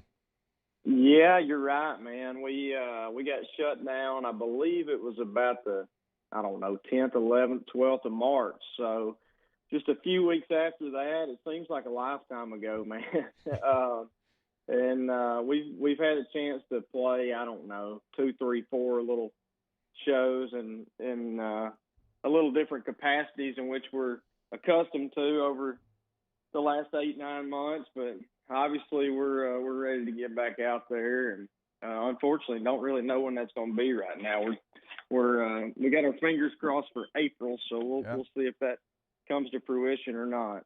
I know you and I have had this conversation so many times. There's nothing like walking out of the tunnel for a football game. There's nothing like walking onto the stage when you've got a packed arena. And I've got to admit, even though I don't play anymore, I still get juices from going to events like that and not having that. It has been tough. So what's that been like for you? The positive, if there is one, is that how much I'm typically going away from my wife and kids, and we have youngins about the same age. I'm gone a lot and miss some, softball games and miss getting to tuck them in every single night and all that. And Right. I've gotten to do that over the last 8 or 9 months, and so I've tried to take advantage of that and make the most of that, and that's been.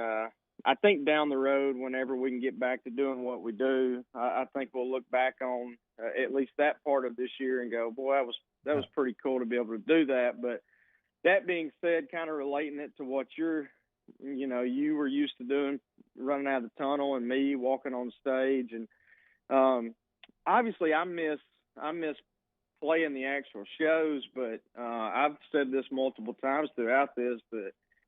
I miss I played sports growing up, not to the level or anywhere close to where you did, but I miss the locker room, man. Yeah. The stories on the bus or backstage or hanging with my band, eating dinner and catering with them, all that kind of stuff. And as much as you miss playing football, I'm sure you're I don't want to put words in your mouth, but I'm sure you're kind of the same way. You miss those moments in the Exactly locker room, right. celebrating a big win or Yep. goofing around with each other or whatever. So, we miss those moments quite a bit. And we're a family out there, just like a football Right. team or a basketball team. I mean, we spend as much time normally together, if not more, than we do our home families. So. All right, so there's been another thing that's been a positive in your life in 2020, and that's been the Arkansas Razorbacks. I mean, Sam Pittman has come in, and I realize this team is 3-4, very easily could be 4-3, as you well know. That's something that we've talked about. But they're a different football team. I mean, you and I were texting back and forth. They play with pride. They play with passion. They play it that old school Arkansas way that just disappeared for a long time. And that's no disrespect to the coaches that were there before, but they just didn't have it like Sam Pittman has it right now. No, you're exactly right. You hit it on the head. I don't know if there's ever been a program or a fan base, rather, for a program that's ever been this excited to be 3-4. But, with what we've dealt with, it really started with, the Petrino thing. He kind of had it rolling, and then his whole thing. And, Coach Bielema had moderate success there for a minute, and then it just didn't pan out for whatever reason. And then whatever that little experiment was the last couple of years, I don't know. But yeah, it's a fan base, as you know, Jacob, that's really passionate, really hungry to just to be honest with you, man, compete again. Yeah. Again, under Petrino, we got to a point where we were taking it to a little bit of a different level there for a couple of years. And I think we got to the point where we thought, oh, man, we can contend with LSU and Alabama and this one and that one. But that went away in a hurry. And so over the last, 6, 7, 8 years, we've just wanted to be competitive as a fan base again and get back to earning a little bit of respect to where, if you were playing Arkansas, you at least knew you had played a football game, and we just haven't been that way over the last few years. And to your original point, I'm good friends with Sam. I met him the first time he was here under Brett, and we became good close friends. He and his wife, and mine and my wife, or me and my wife rather. And I knew that players were going to want to run through a brick wall for him. He's just that type of guy, that type of coach, and I knew that about him. But I certainly didn't think it was going to play out the way that it has this early on. And just super proud of him and the kids for playing hard. And like you said, man, and I think I texted you, Jacob, it's, even back in the day, we've never been the most talented team on the field, especially when you compare us to an LSU or an Alabama or a Clemson or whomever. But you always knew you were going to get a pretty good shot from Arkansas. They were going to play hard. They were going to hit you in the mouth. You were going to know that you had played a team that cared and was playing hard, and we haven't seen that. And you can speak to that a lot better than I can. I mean, we had some good games while you were in school, and you guys were way more talented, I would say, up and down the roster than we were. But I don't know, there was a certain grit and a certain pride that Arkansas, for the most part, always played with, and it's good to see it kind of coming back.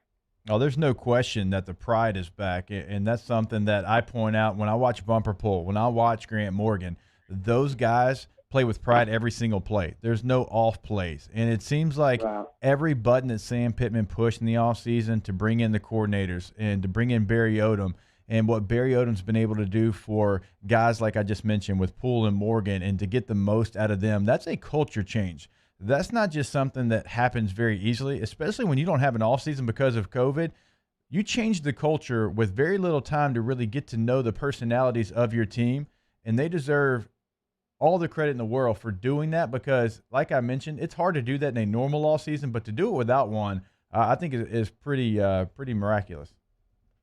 Yeah, I can't even imagine. I've not ever been in the position as a player or a coach or anything like that to know what a typical off season looks like, but I can't even imagine. That's got to be difficult enough as it is. But when you throw in, like you said, the COVID stuff on top of it, I it's hard to believe that they've done such a great job. And Sam has done a really good job he's a really humble guy, right? So he's rightfully so. He's given a ton of credit to Coach Odom and Coach Briles, which they certainly deserve. But I think, when you talk about pride, I think there's another good point there that a lot of people haven't brought up because of, in particular, Coach Odom getting so much credit.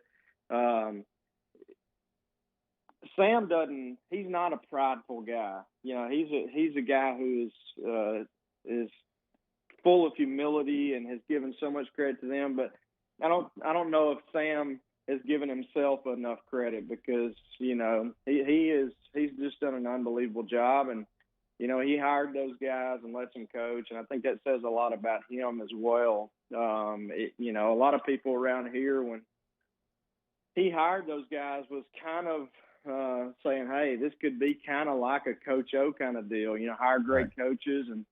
But at the end of the day, you guys don't do what you did last year. And I mean, you guys know better than I do, but without Coach O being the nucleus, and Sam has certainly been that for us this year. Catching up with Justin Moore, country music star here on Hangin' with Hester and Hanny. I got a couple more for you, and I always ask you this during this week. Your wife, Kate, of Houma, Louisiana, grew up, I believe, with some purple and gold on, and so it's always an interesting game in the Moore household whenever these two teams get together, because I know some of the in-laws still like to wear some purple and gold. Yeah, my mother-in-law is actually here right now. I've been trying to avoid her today, but she's still, she still has a ton of family back home.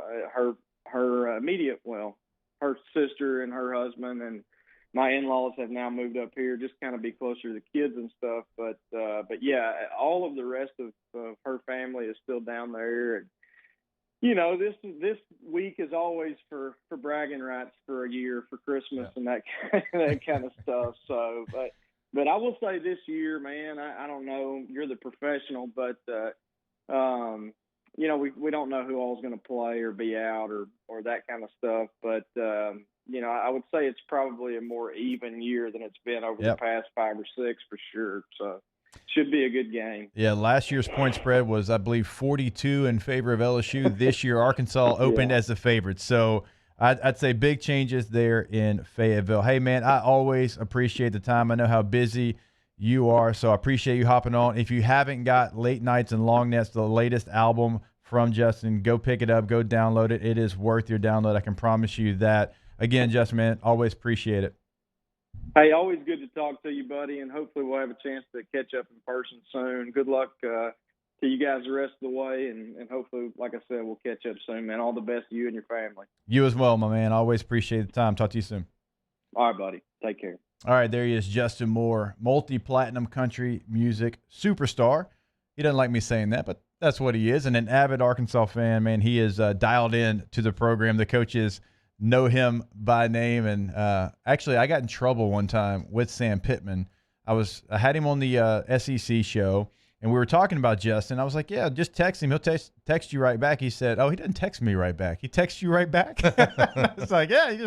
He goes, well, texting etiquette. I need to get on him because I don't get the message right back. So appreciate Justin. Like I mentioned, man, he's an incredibly busy guy, and my kind of people. I don't know, my kind of people, just a good, down-to-earth guy. And I've got to imagine being an Arkansas fan has been very, very difficult, to say the least, the last couple of years. And to see a team, even though they're 3-4, Hanny, do something like this is a big year for them. You said his wife's from Houma? From Houma. You know who else is from Houma? I believe Cade. Cade was it? Yeah. He's from Houma. Same class, same school, same. Yeah, Vanderbilt class of 02. Wow. Yeah.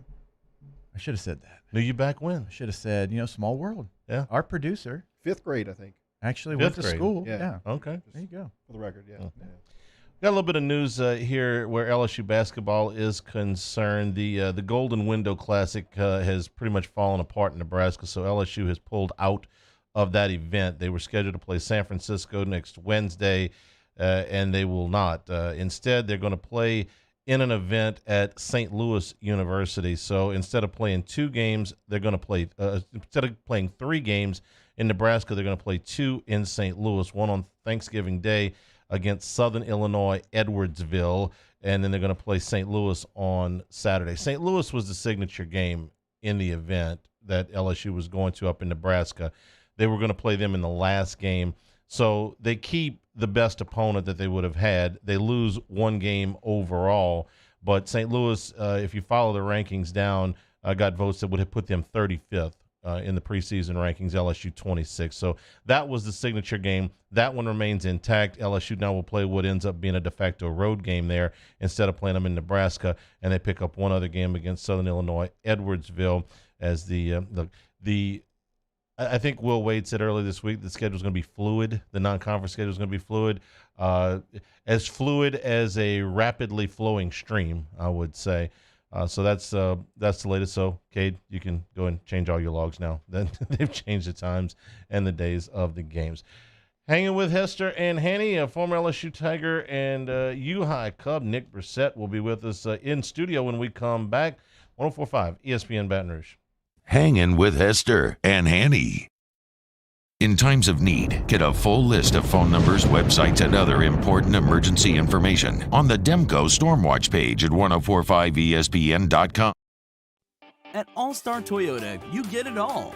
If you're in the market for an all-new Toyota vehicle, come see our friendly and knowledgeable sales team at All-Star Toyota. Located in Baton Rouge at the corner of Airline and Goodwood, we've been serving our community since 2005 by offering a large selection of new Toyota cars, trucks, and SUVs. Get behind the wheel of your dream car and take a test drive at All-Star Toyota today. Are you a licensed contractor? There's lots of good contractors in Louisiana doing work the right way, but unfortunately, too many unlicensed contractors are working outside the licensing requirements. Working as a contractor in Louisiana requires a license for the company doing the work. The Louisiana State Licensing Board for Contractors wants to help you get licensed to allow you to conduct work legally. It's not difficult to get the license. We can help you. Go to lacontractor.org for more information. Licensed contractors, it's the law. Gulf Coast Bank and Trust is giving our customers the power to bank anywhere, anytime during this challenging event. And we're right there with you. Our mobile banking app is a smart way to manage your money and time. Gulf Coast Bank and Trust, the bank that cares about you.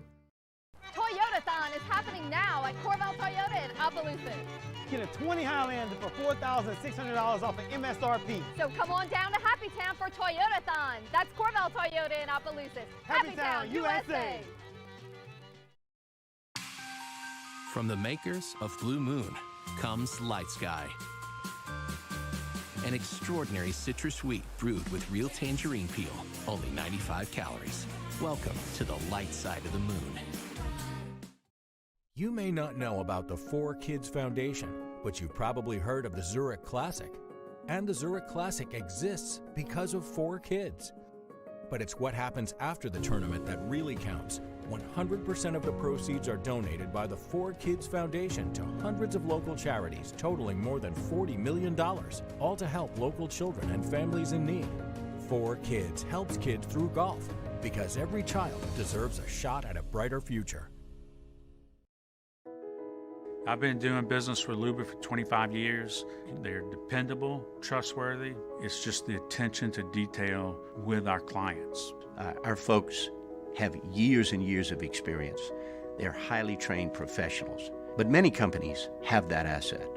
What I'd like to think makes Luba a bit different is that we use those talents in a way that truly is dedicated to serving the needs of the folks who depend on us. Hey T-Bob, sports wouldn't be the same without the die-hard fans, so we're highlighting the fans that do it the most. Every week, 104.5 ESPN Baton Rouge brings you the Citizens Bank Fan of the Week. Check it out, 1045ESPN.com. It's the Citizens Bank Fan of the Week.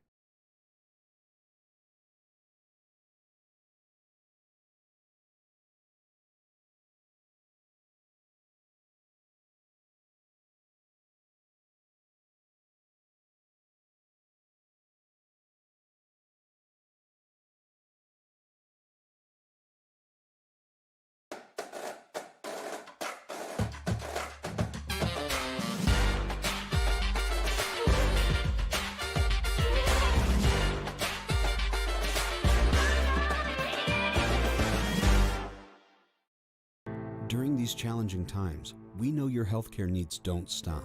Cancer, accidents, injuries, and heart disease are relentless.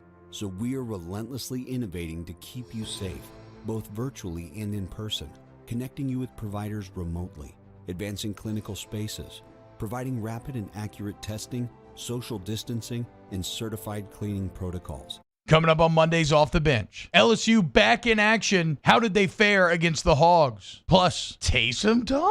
Did the Saints get it done against the Falcons with no Drew Brees? Plus, Verge Osborne and Ross Dellinger. And as always, our weekend winners. Off the Bench, 1045 ESPN.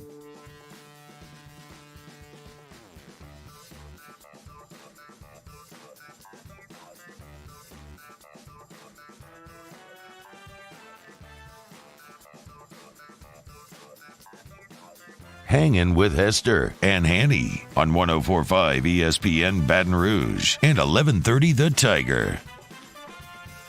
We're brought to you by Richard's Honda, home of the warm and fuzzy feeling. Thank you for being with us on a Friday afternoon, along with Jacob Hester. I'm Charles Hanagriff, and we're joined by former LSU Tiger and UI Cub, Nick Brissett. Nick, good to see you, man. How are you? Good. Thanks for having me on the show. Well, you're keeping yourself in shape and trying to get in for trials. And man, look, just like everything else this crazy year, it's been tough. The logistics of just trying to get places, I know, has been tough. Yeah, it's definitely tough right now. I just keep it going. Keep working hard and stuff like that. Keeping myself in shape and just waiting for somebody to pick me up. I know for me that was always the most difficult thing. Whenever I was kind of on that workout tour, right? And I'm trying to stay in shape, and I'm trying to be ready. Anytime somebody calls, in 2013, I got released in September after week 1 in Denver, and you work out, not really knowing what the future holds, but you always want to be ready when somebody calls because, as you know, it can be a Thursday or whatever. It could be a Monday. Hey, we need you here on Tuesday. Yeah, you just have to be mentally ready. Just keeping yourself in shape, and just keep doing what you're doing. Just staying focused and stuff like that. It's really a mind thing, and you just have to be patient with it. Yeah, and also played in the XFL. I did. How was that experience? I loved it. The crowd was crazy. Like that. Oh, I forgot you played with the best crowd. Yeah, I did. I mean, y'all's crowd was out there, and they would sell it out. Hanny. I'm trying to remember what it was like to have crowds anywhere. Yeah, and they played in a soccer venue, right? And so it was a really good feel of the fans kind of being on top of you. Yeah, I think it holds like 20,000 people, and we was getting close to that, and we had a lot of people coming out. So I enjoyed the experience, but COVID took it away and stuff. So so COVID's taking a lot of things away. Yeah. So we were talking before we went on about how these players must be adjusting to not knowing every week whether they're going to play. And this week it was all the way up to about 24 hours before the game. How would you adjust to something like that? That's tough, just like, Jacob, just game planning every week, and, you starting on a Monday, and I just can't imagine not knowing if you're going to play that weekend or not, so I can't imagine the things that the coach is going through, the players, you just have to be mentally in it.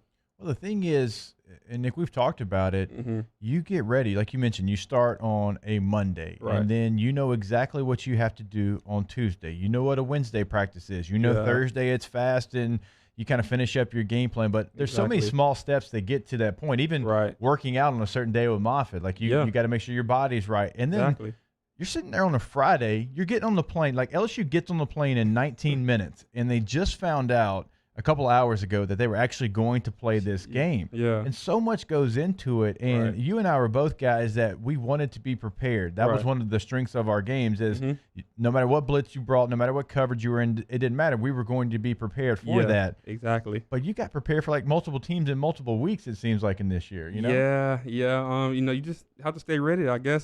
That's the only thing. You just never knows what the circumstances are. And, just like Coach O said, you can't blink.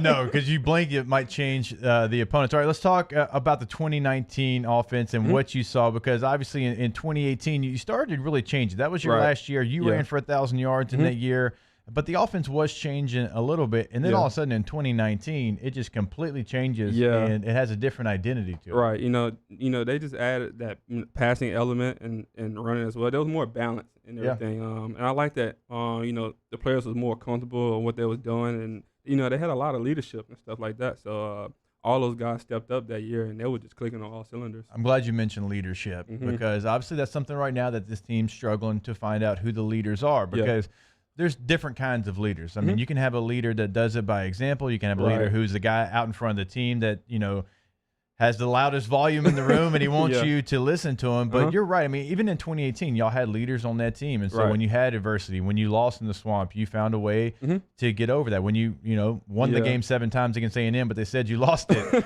you found a way to get back and get ready for that bowl game. In 2019, there was leaders all over the place. Exactly. And this team right now, it's kind of struggling to find out exactly who's going to take charge and be the leader, and it's very difficult when you're in that situation. Yeah, and most of those guys, they young and stuff like that, so it's a learning curve for them and stuff. So they're not doing bad right now. I feel like they're doing well and stuff. They just have to keep pushing and keep moving forward, and I think they'll be fine. It's when you don't have, when you're playing the young guys, Hanny, and you and I have talked about this as well, when you lose so much. Yeah, you do lose the talent, but then your younger guys who haven't been in the thick of it, they haven't been in that situation sometimes. Whenever times get tough, what do I do?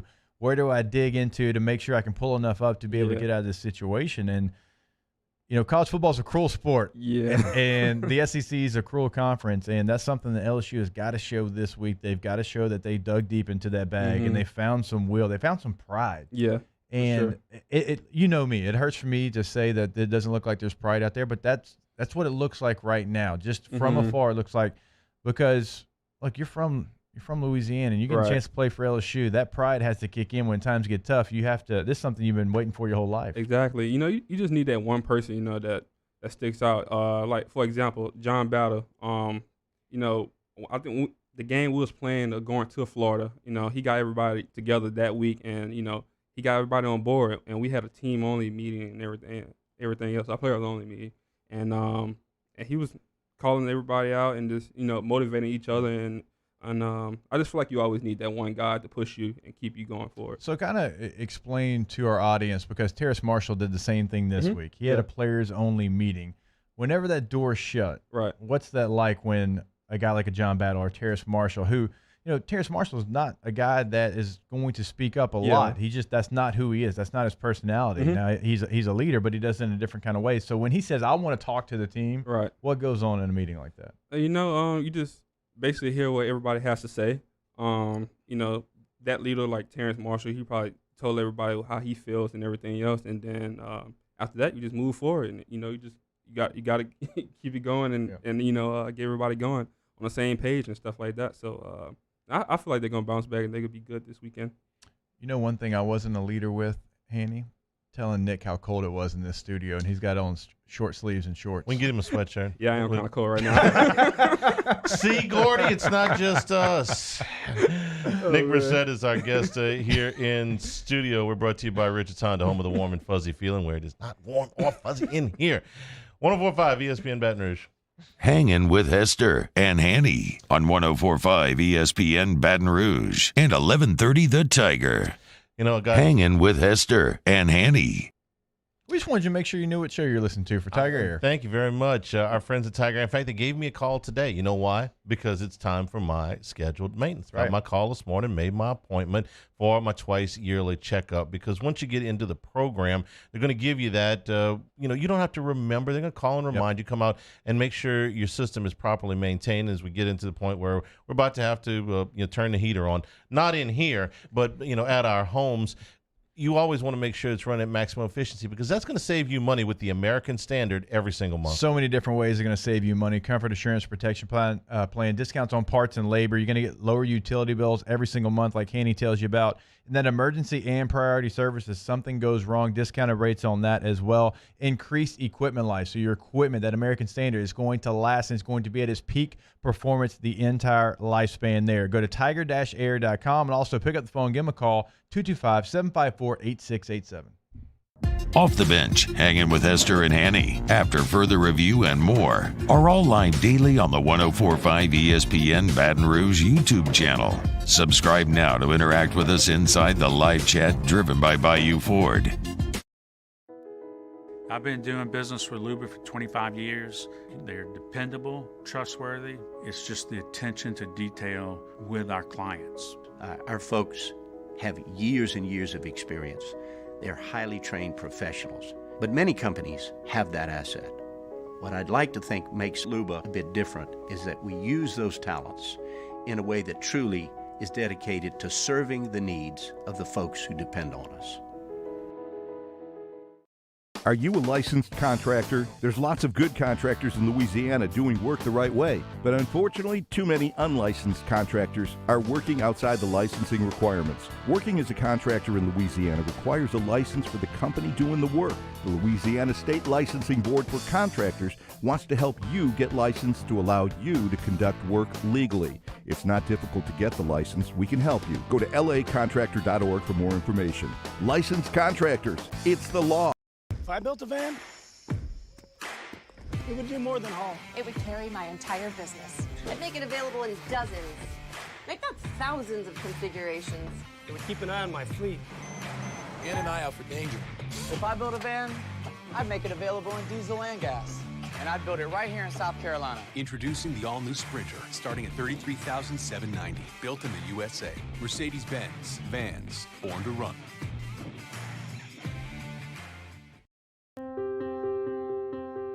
This isn't just another day. It's so much more.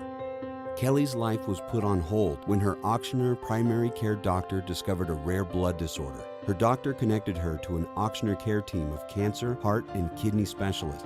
With multiple primary care locations around Baton Rouge, same-day appointments, and online scheduling, we're relentless about keeping you healthy. Auctioner Baton Rouge, innovating healthcare for Kelly. Gulf Coast Bank and Trust is a local bank with a straightforward philosophy. It's about doing the right thing for our customers. Participating in our community with annual local fundraisers. Offering individual attention in a modern banking atmosphere with a trusted local company. Gulf Coast Bank invested in technology with a local touch, giving our customers the power to bank anywhere, anytime. We're building relationships through personal service as the bank that cares about you. Gulf Coast Bank and Trust, the bank that cares about you. ServiceMaster Elite create clean, disinfected work environments. As a local business, we take pride in serving the New Orleans and Baton Rouge areas. Our cleaning protocols follow CDC and OSHA standards for healthcare settings, offices, senior living, restaurants, and industrial plants. Contact ServiceMaster Elite to get your operation ready for reopening with germ disinfection cleaning. ServiceMaster Elite, the trusted choice in professional cleaning since 1990. Tune in tonight for a full night of prep football coverage. It all starts at 6 with Louisiana Prep Preview. Catholic High and Woodlawn kick off at 7. And we wrap things up with a full 2 hours of the Louisiana Prep Scoreboard Show at 10 on YouTube, CST, and 104.5 ESPN Baton Rouge.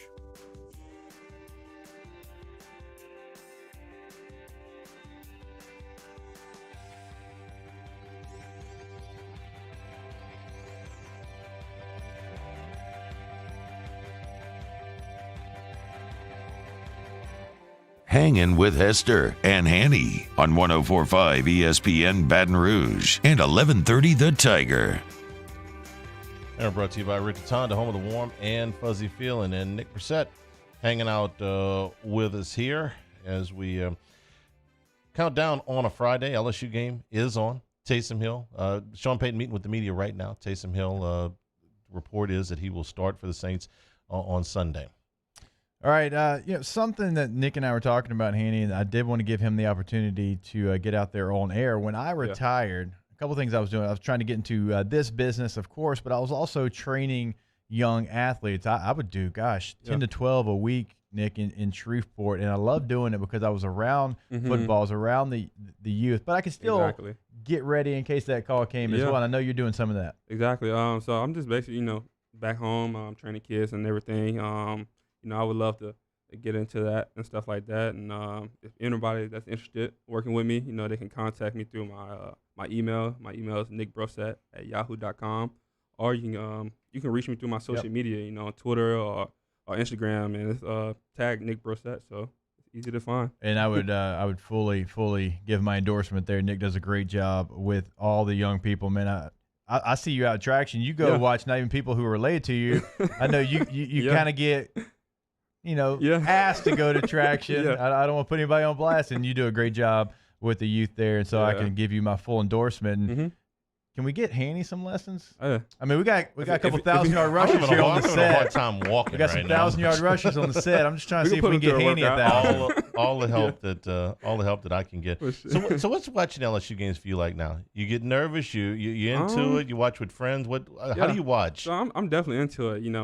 Normally I'm watching it with my grandfather, and he's a big LSU fan, and we just always debating and everything else, and talking about the game and stuff like that. So I'm always into it. I love my Tigers, and it's home for me. So every ex-player I've ever talked to, including this one, will say, "Man, I never got nervous when I was playing, but when I'm watching, it drives me crazy." You feel like that too? Yeah, I do feel like that. Through the TV, you can see a lot of things. So pacing back and forth. It's just because.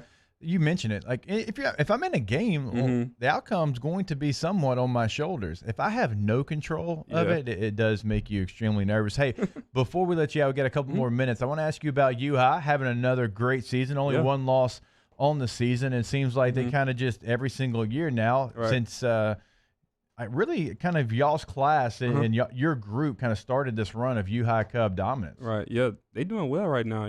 Shout out to Andy Martin and everything.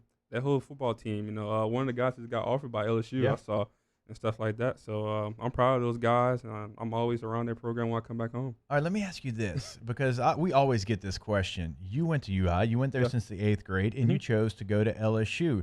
Some people decide maybe to go elsewhere because they've been on this campus, you know, for however many years. But for you, that didn't matter because you wanted to play at LSU. Did that ever come into your mind? You know, yeah, I had a couple offers. I'm sure you did. But I wanted to stay home, you know. I love everything about LSU. My family's from here, and that was the biggest thing, you know, just playing in front of a great fan base, you know. So it couldn't have went wrong, you know. I love everything about it. You hear that, everybody? You go to UI and you're good at football. It's okay to stay home. Exactly. Why not stay home? Pretty easy for your family to come see you play. Exactly. Yeah. See, no travel expense. We're saving people money here. Yes, exactly absolutely. what we're For doing. sure. All right, so a minute left. How did the Tigers bounce back this weekend? How do you see it going? I see it going well. You know, I think they're gonna click on all cylinders and things like that. I think they're gonna get the running game started and everything. So I'm excited about it. A running back saying they're gonna get the running game started. See, It was Ty Davis Price. It tweeted out this morning before we knew that they were gonna play. It's like, man, they gotta they gotta let us play. Got to. We're 21 ready. days off. That's an eternity when you're in the middle of a football season. Treat it like a bowl game. Treat it like a bowl game. Yeah, What there's no else? bowl gifts though, Hanny. No, there's no bowl. What did T-Bob call it this morning? The camp that'll never end. Basically. Okay, you get a game tomorrow. Yep. You get a game. Nick, best of luck to you. Thanks Thank for you. coming by Yep. today. And again, if you got youngsters that want to work with Nick, contact him via social media or at nickbrissett@yahoo.com. We'll take a break. Richard Dixon will be with us at the top of the hour, hanging with Hester and Hanny, 104.5 ESPN Baton Rouge.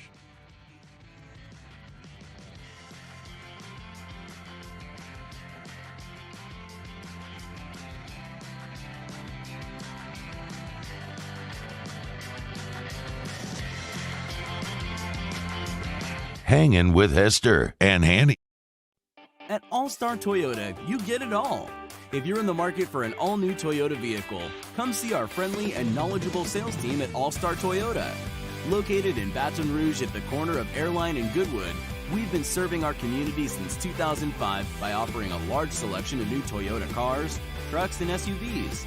Get behind the wheel of your dream car and take a test drive at All-Star Toyota today.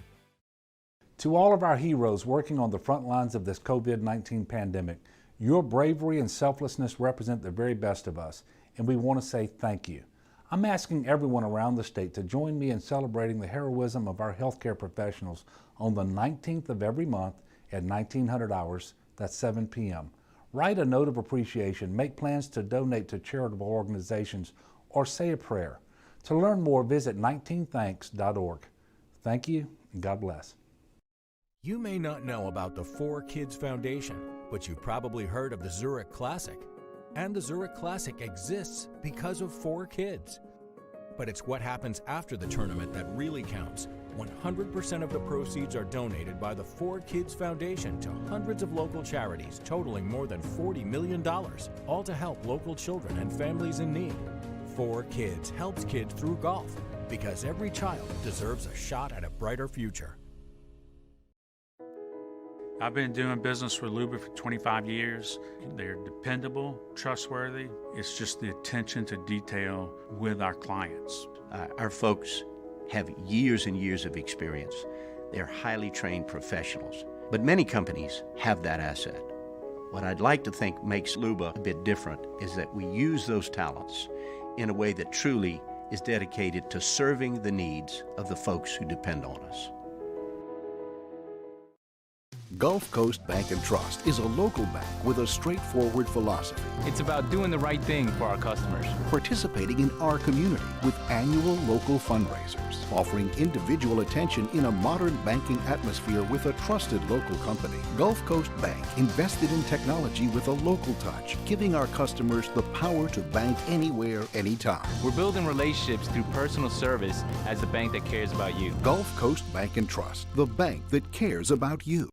Are you a licensed contractor? There's lots of good contractors in Louisiana doing work the right way, but unfortunately, too many unlicensed contractors are working outside the licensing requirements. Working as a contractor in Louisiana requires a license for the company doing the work. The Louisiana State Licensing Board for Contractors wants to help you get licensed to allow you to conduct work legally. It's not difficult to get the license. We can help you. Go to lacontractor.org for more information. Licensed contractors, it's the law.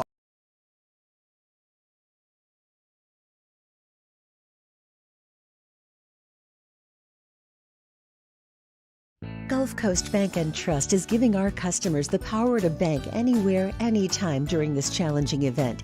And we're right there with you. Our mobile banking app is a smart way to manage your money and time. Gulf Coast Bank and Trust, the bank that cares about you. At All-Star Toyota, you get it all. If you're in the market for an all-new Toyota vehicle, come see our friendly and knowledgeable sales team at All-Star Toyota. Located in Baton Rouge at the corner of Airline and Goodwood, we've been serving our community since 2005 by offering a large selection of new Toyota cars, trucks, and SUVs. Get behind the wheel of your dream car and take a test drive at All-Star Toyota today.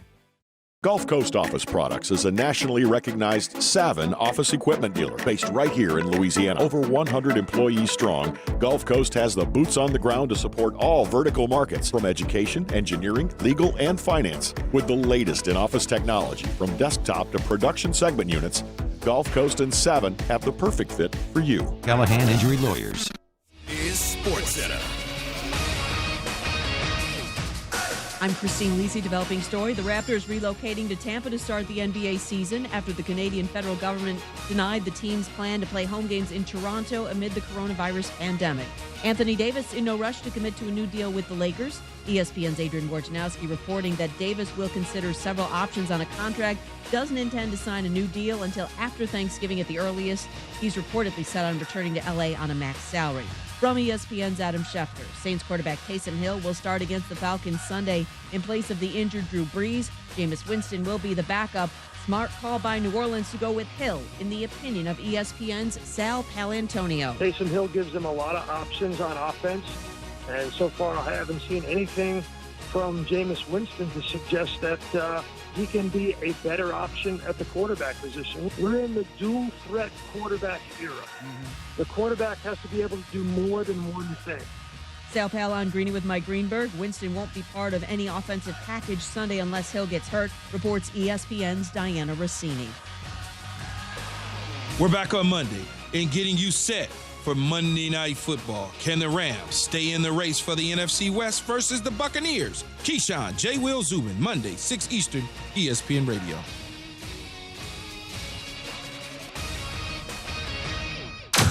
Now, Hangin with Hester and Hanny with Jacob Hester and Charles Hannagriff. Hester and Hanny on 104.5 ESPN Baton Rouge and 1130 The Tiger.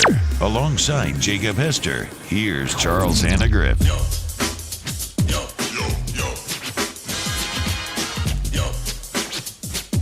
Hour number 3, Hanging with Hester and Hanny. And Richard Dixon, and with us here in hour number 3. How you doing, man? Snuck in. Finally got back in the building. Well, it's No. Wait. Don't blame it on no access to the building. You told me to blame it on Gordy. That's fine. We can blame something on Gordy, but we've had access to this building for a couple of weeks, if not months. He's been MIA. Oh, I can do a phoner. Well, I've been down in Donaldsonville. Got a lot of work going on over there. You like live in Donaldsonville. Every time I ask him, where you at, Donaldsonville? There's a lot of pipelines, a lot of plants down there I got to deal with. He's working. At least he's not at the beach like Flynn.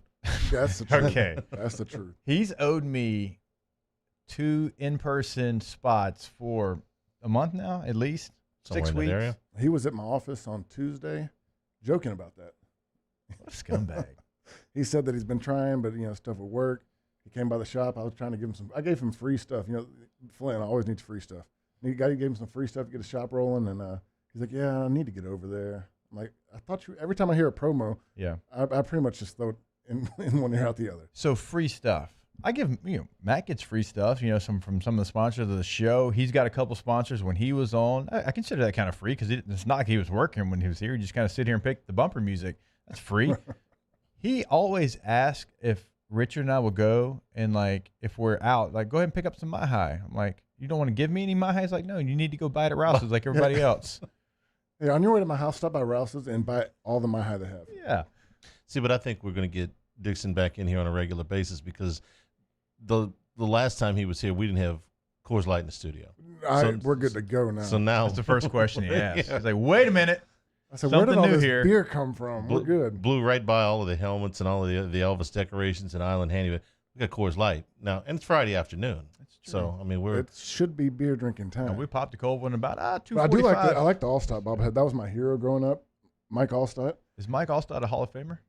Should he be? Should be. Thank yes. you. Thank you. Should be a Hall of Famer. Yep. And just for like the young rednecks growing up, when they used to pan to him on the sideline after a touchdown, they'd throw him over there. He's throwing a big old dip of Copenhagen in on the sideline. I just always thought that was Hanny, cool. we've when I been was a kid. missing like some redneckness here. Right. Like I got it with my guy here. I had Justin Moore on earlier. Great accent that's from my guy. Arkansas. He was just on.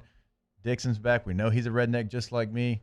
I love it. You do look more comfortable today. I'm great. I'm feeling good about it. Immediately. Justin Moore is probably the smallest guy, but when you listen to him, he sounds like he will beat your butt. Yeah.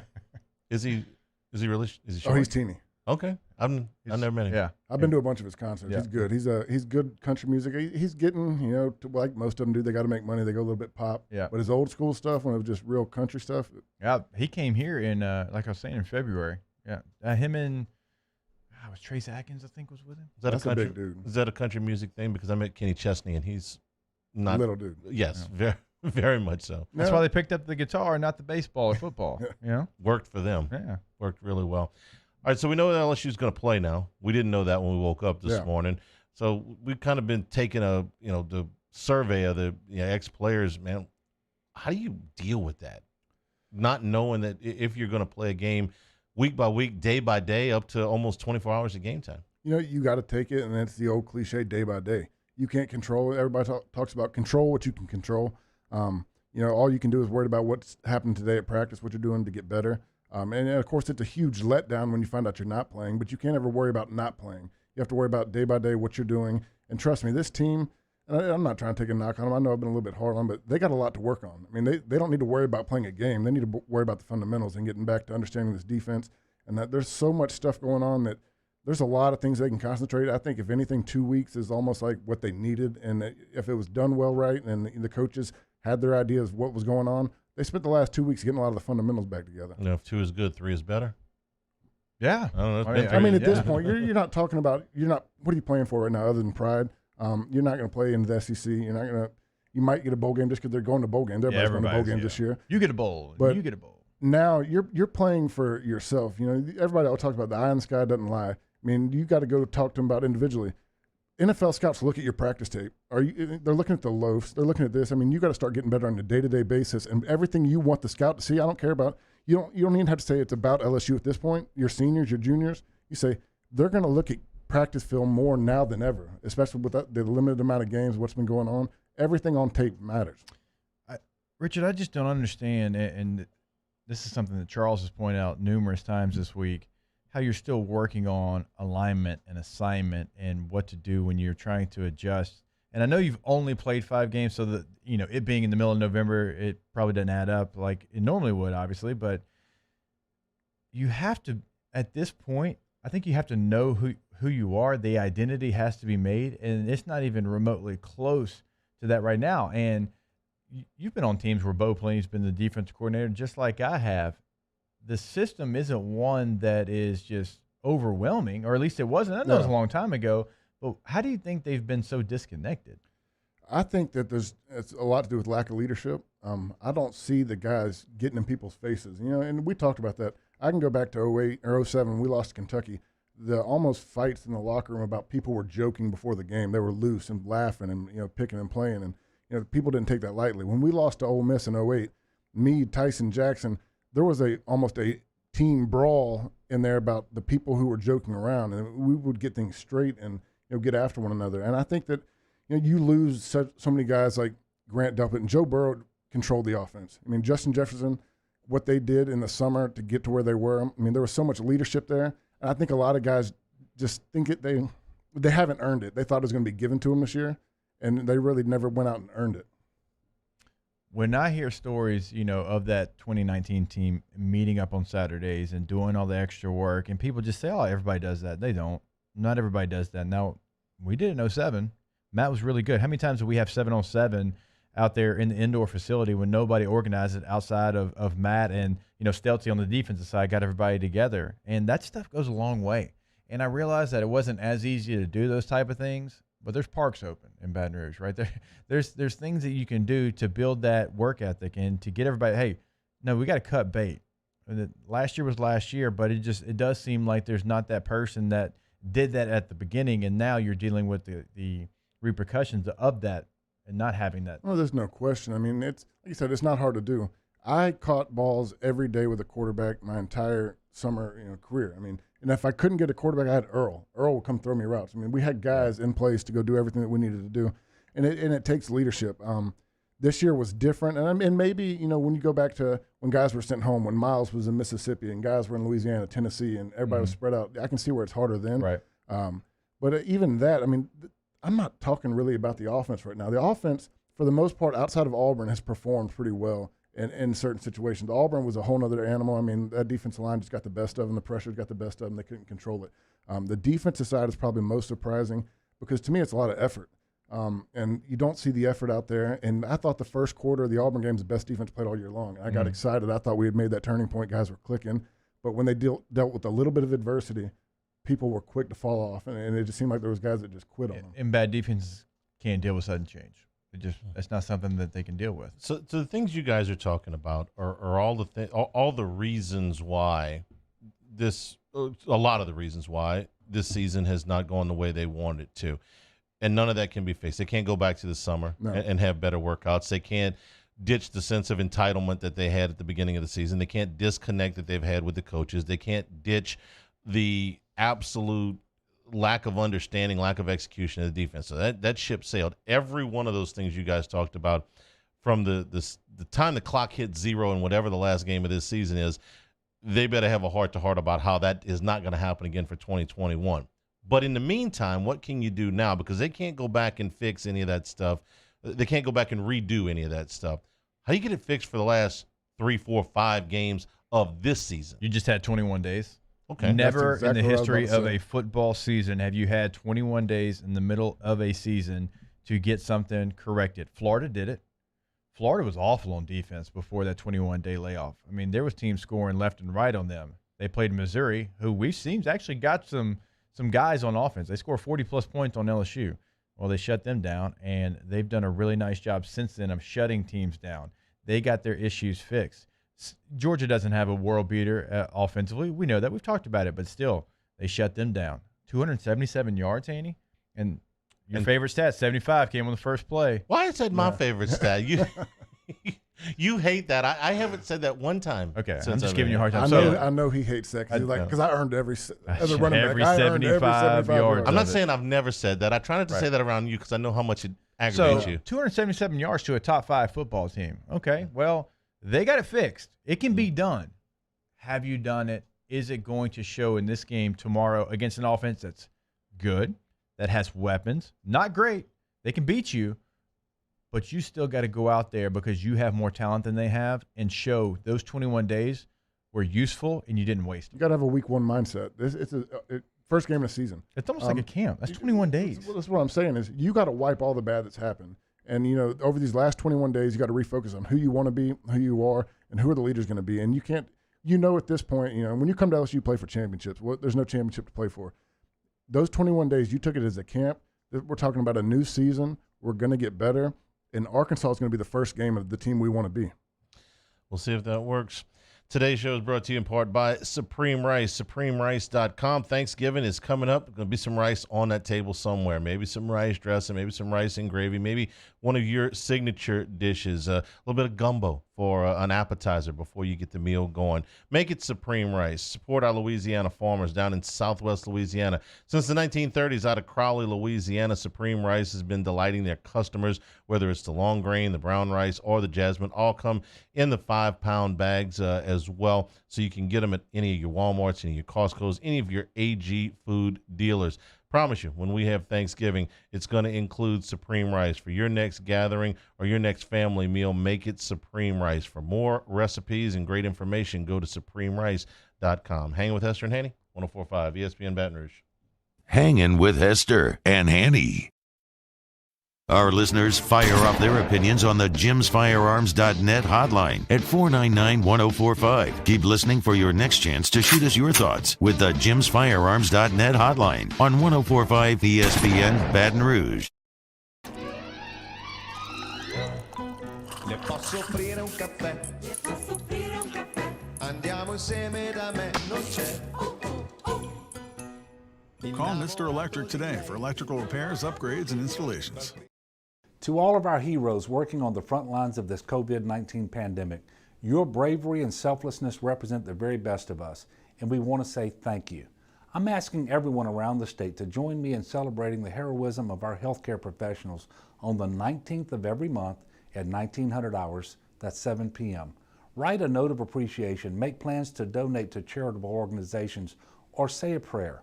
To learn more, visit 19thanks.org. Thank you, and God bless. $10,000 off MSRP on a new 2020 Ford F-150 XLT. Buy a new one for less than a used one. All new Bayou Ford vehicles come with a 1 million mile powertrain warranty. And with Bayou to You, free delivery right to your door. The crew at Bayou Ford is going to do right by you.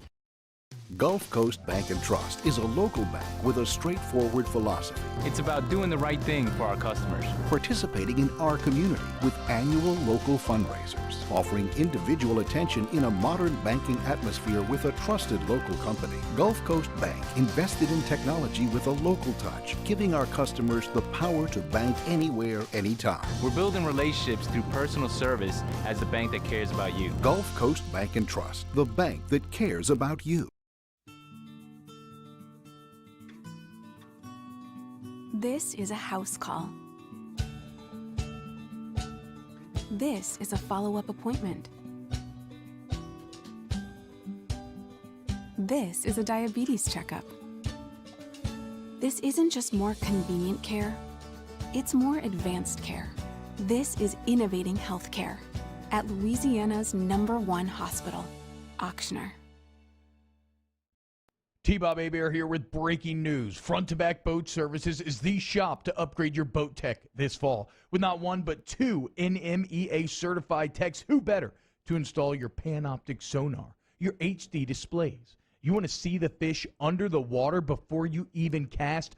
They have that. Trolling motor you could control with your iPhone? They have that. So what are you waiting for? Get into Front to Back Boat Services right now. Upgrade your boat tech. Make your boating dreams come true. Front to Back Boat Services. If I built a van, it would do more than haul. It would carry my entire business. I'd make it available in dozens, if not thousands of configurations. It would keep an eye on my fleet. And an eye out for danger. If I built a van, I'd make it available in diesel and gas. And I'd build it right here in South Carolina. Introducing the all-new Sprinter, starting at $33,790. Built in the USA. Mercedes-Benz. Vans. Born to run. Toyotathon is happening now at Corval Toyota in Opelousas. Get into a 20 Camry for $297 a month. So come on down to Happy Town for Toyotathon. That's Corval Toyota in Opelousas. Happy Town, USA!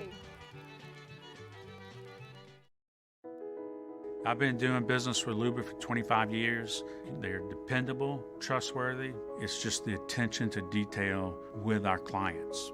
Our folks have years and years of experience. They're highly trained professionals, but many companies have that asset. What I'd like to think makes Luba a bit different is that we use those talents in a way that truly is dedicated to serving the needs of the folks who depend on us.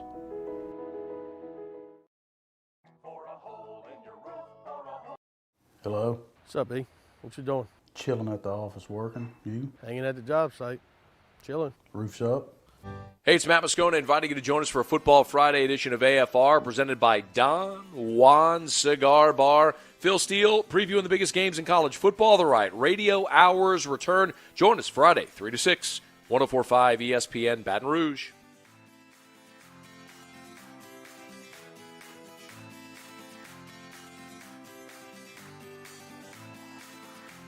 Hangin with Hester and Hanny on 104.5 ESPN Baton Rouge and 1130 The Tiger. Now brought to you by Richardson, the home of the warm and fuzzy feeling. Our picks in the next segment. Richard Dixon is with us. You know, it's been too long since Dick Dixon's been in here when my 4-year-old's listening in the car right now and said, Mr. Richard still does radio with Dad? Oh, man. That's bad. That's bad. Memphis called you out. Well, he called me out to my Facebook at your house the other day. Yeah. Dang. 4-year-old even knows it's been too long. You know what I wanted to do? I wanted to talk about, like, big games in the SEC this week, except I can't find any big games in the SEC this week. I mean, look, I'm trying here, and I'm not complaining because we sat here and whined and complained all summer about football. Please give us football, give us football. So we get Florida Vanderbilt. I'm trying, man, but you tell me why that game's not going to be 5, 6, 7 touchdowns. I mean, I got Kentucky, Alabama. Feels like it's been forever since Hester was telling me how good Kentucky was going to be. Tell me why that game's not going to be 5, 6, 7 touchdowns. Georgia, Mississippi State.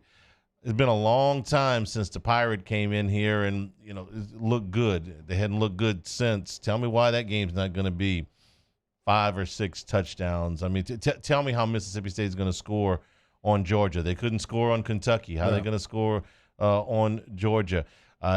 Missouri and South Carolina, I guess I'm could be the best game. I guess I'm a little bit. Well, I think Tennessee, Auburn, but tell me, I'm at least a little bit intrigued to see how South Carolina responds to Will Muschamp getting fired. But man, I'm trying here. LSU Arkansas is the most competitive of the games, but we don't know which LSU is going to show up, or if LSU is going to show up at all. So give me something. Give me a hook. Give me something that this weekend. Man, look, I need to see that.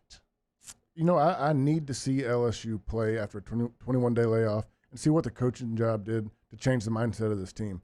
You know, I'm tired of talking about loafs. I'm tired of talking about joking around on the sideline. I'm tired of talking about players not playing. That really aggravated you. Yeah, it aggravated a lot of you guys. That makes me so mad. And Jake can tell you that I take things so serious. And it didn't matter if we were playing UL Lafayette or we were playing Midwestern Tennessee, whatever. I mean, to me, every game is so important in what you're doing.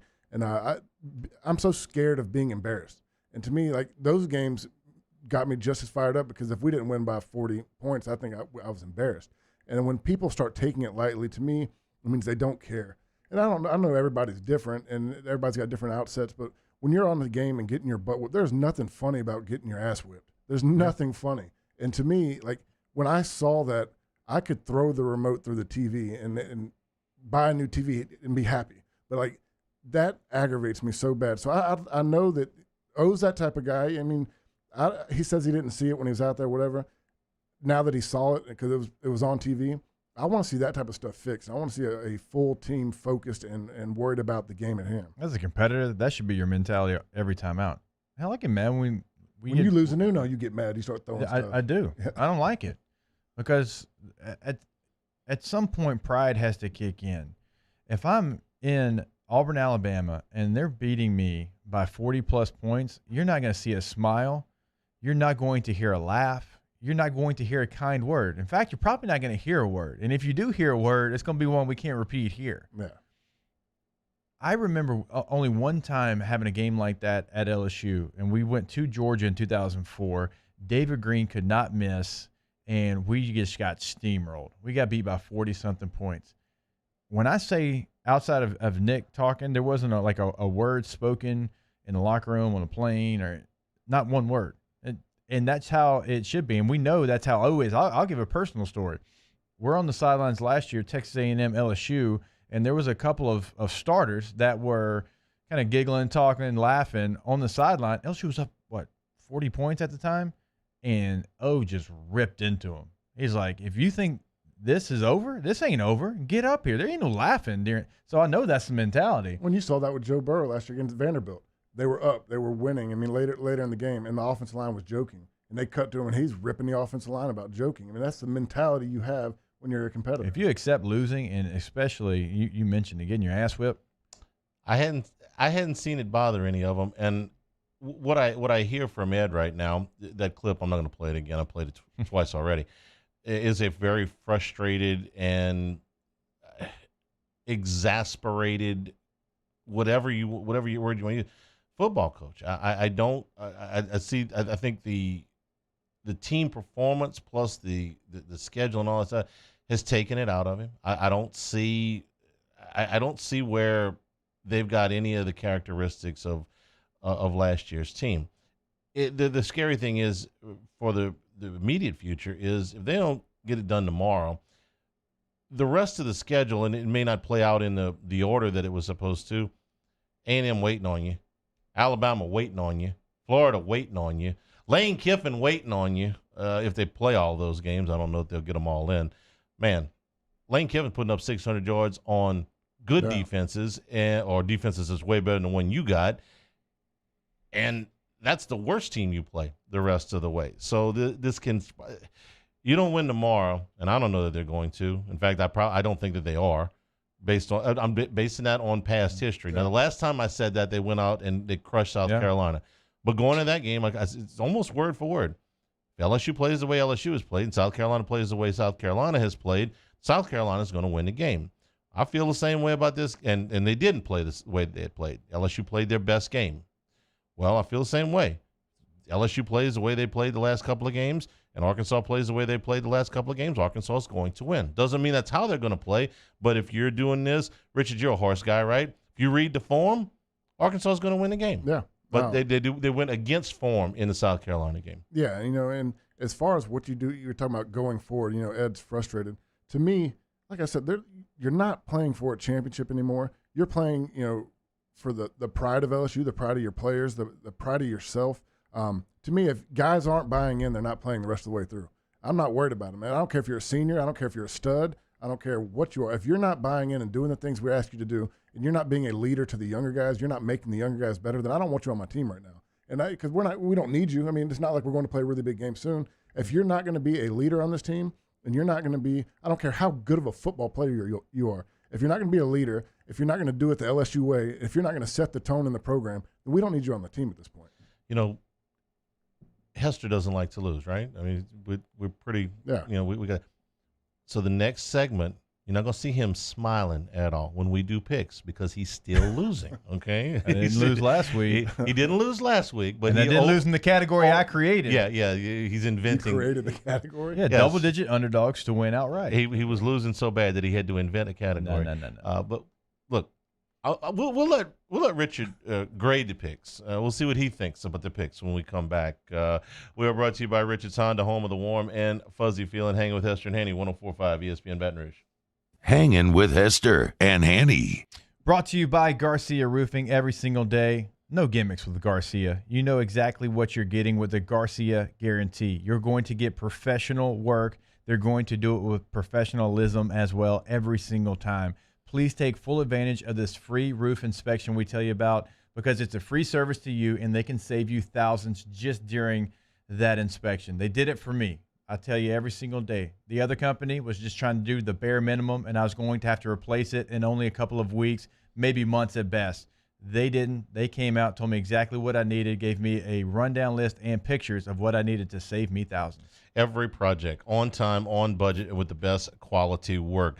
Garcia Roofing in Baton Rouge, in New Orleans, in Lafayette, and on the North Shore. Roof now and pay later. You can contact them at 756-3100, 756-3100. Online, it's GarciaDidMyRoof.com.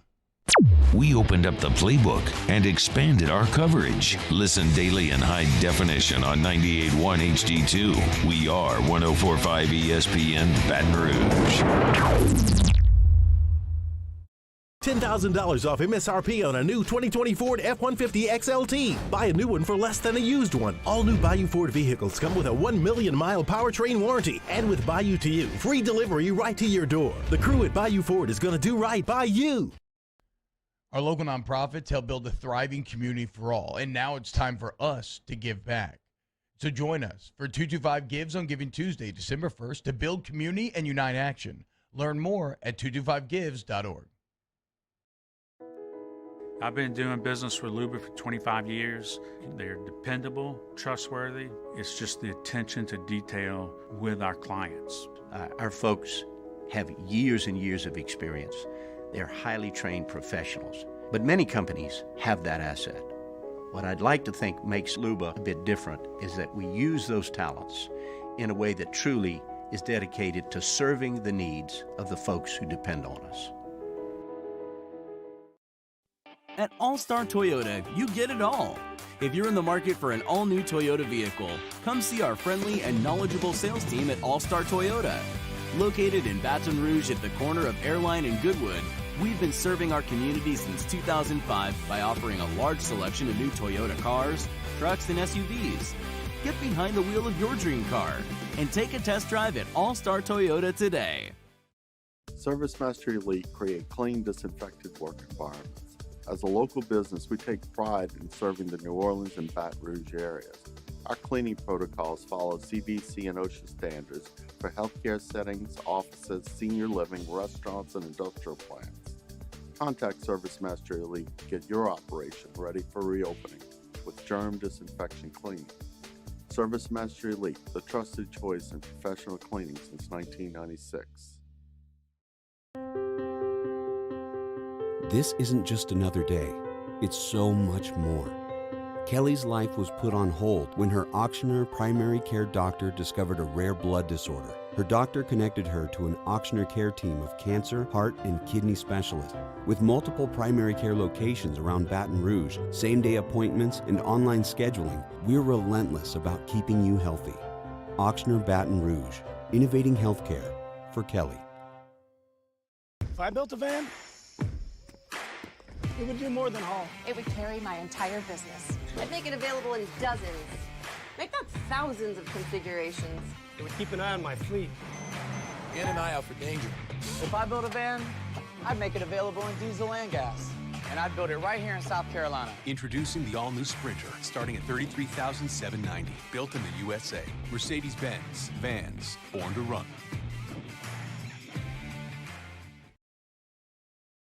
Monday edition of Game Time, live from Natchez, Mississippi at 100 Main, presented by visitnatchez.org/responsibly. Taysom Hill's first start. Tigers playing for pride in Arkansas. We'll recap it all on 104.5 ESPN Baton Rouge.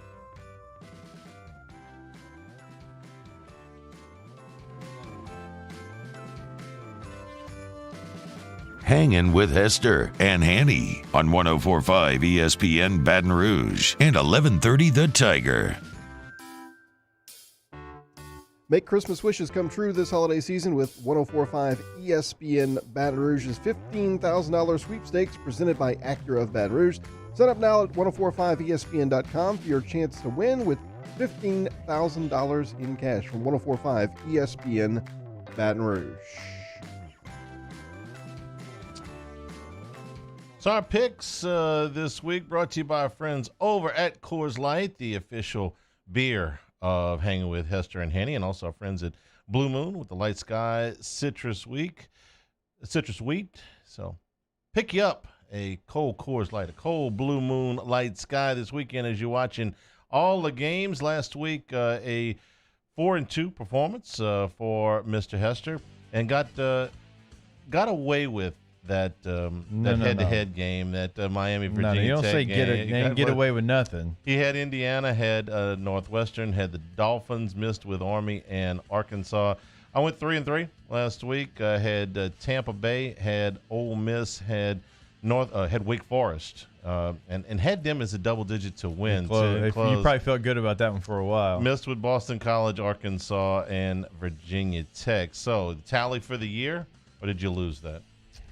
A tally for the year. I don't really know what you're talking about. Yeah, sounds like something he would lose right now. Exactly. He tends to forget a little bit. Hey, from both time. y'all need to chill out, okay? I got the tally for the year. What is the tally for Hanny is 38-28, so 58% on the year. Really, really good. You can make money at 58%. Little bit. I'm getting there. Yeah. 33 and 34. Okay. 49.3%. I'm getting there, almost back. And the category I created, double-digit dogs to win outright, I am 2-2, and Hanny is 0 for 4. So you created that to make yourself feel good. He did. That's exactly. I think it's harder to do. Double-digit dogs to win outright. I've got 2. But typically, so far. when you start reaching, no, I'm not reaching. It's not reaching. That's pretty much double-digit dogs to win outright. That's just reaching. being really good on the money line. We can't take money lines here. We can only take spreads. So all right, you know. Leading off. All right, I did this last week, and it didn't work, but it works way more often than it doesn't. I mean, way more, like 85 to 90%. Unranked team favored against a ranked team, and they're almost always at home, and that's the case here. How did it work out for you last week? It didn't work out last week, and I led with that, okay? I didn't hear. Sorry. Lucky touchdown pass at the end. North Carolina State -4.5 against Liberty. Listen, Liberty, good team. Okay, I watched them play against Virginia Tech. They won that game. Beat Syracuse. I'm not going to go over the moon about that. So this is their third ACC game. North Carolina State, sneaky good. Okay, and playing with the second quarterback.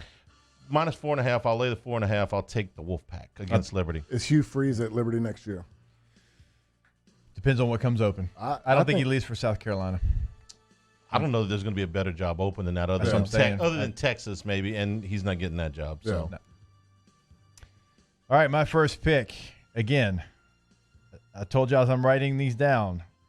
Don't feel great about them, but usually that's when they hit. Indiana +20.5 versus Ohio State. Perfect. Absolutely perfect. Going head-to-head? Uh-huh. Remember last time we went head-to-head, Indiana? Yeah, remember the 3 times we went head-to-head before that? I think like 3-1 against you head-to-head. We've just talked about 2 head-to-heads that I've won back-to-back. No. Virginia Tech and Miami, and then Indiana game. I'll tell you what's more fun than picking games is watch y'all pick games. Yeah, okay. So I'm going Indiana +20.5 versus Ohio State. Ohio State, to me, really good football team, but don't sleep on Indiana. You're giving me 3 touchdowns. They're good enough to cover there. All right, so we did a little research on this. Times that highly ranked teams have gotten this many points, like Penn State getting 19.5 against Ohio State. Mississippi State was a ranked team, got 25 against Bama. Virginia in the ACC championship game got 28 against Clemson. You know what happened? Favorite rolls tomorrow. Ohio State seriously knows that they don't have a whole lot of games where they can impress somebody. Yeah. The game against Penn State, no longer an impressive win. Game against Michigan, no longer an impressive win. They got to go out there and put this thing up there to just prove to everybody they need this game. They'll roll. They roll tomorrow. By the way, Indiana been outgained by 200 yards twice and won both of those games. They turn into a pumpkin tomorrow. Buckeyes rolling. This guy and his stats. Yeah. Kentucky +30. Oh, man. At Alabama. You're brave. Well, he's got something with Kentucky has to hit this year. No. For him. Hey, they won 3 games. More than LSU. So what are you saying? Alabama's not going to score 31 points? Because No, I think that it's going to be a blowout, but 28 points is a blowout. 28 points is a blowout. I think it's going to be a 28-point game. All right, so you got Kentucky and Indiana. All right. Penn State Penn State simply cannot stay. They can't stay winless. No, they right? can. They're not that bad. It's They possible. have moved the line so much now to where Iowa is a favorite in Happy Valley. Okay, I'm taking the points. I'm drinking the Kool-Aid, taking the points. Penn State's too good to be this bad. They're too good. Not enough. 2.5. Okay. Penn State is too good to be this bad. Another game that we're probably going head-to-head here. At least you had strong passion about it earlier in the week. Oklahoma State +7.5 at Oklahoma. I like that one.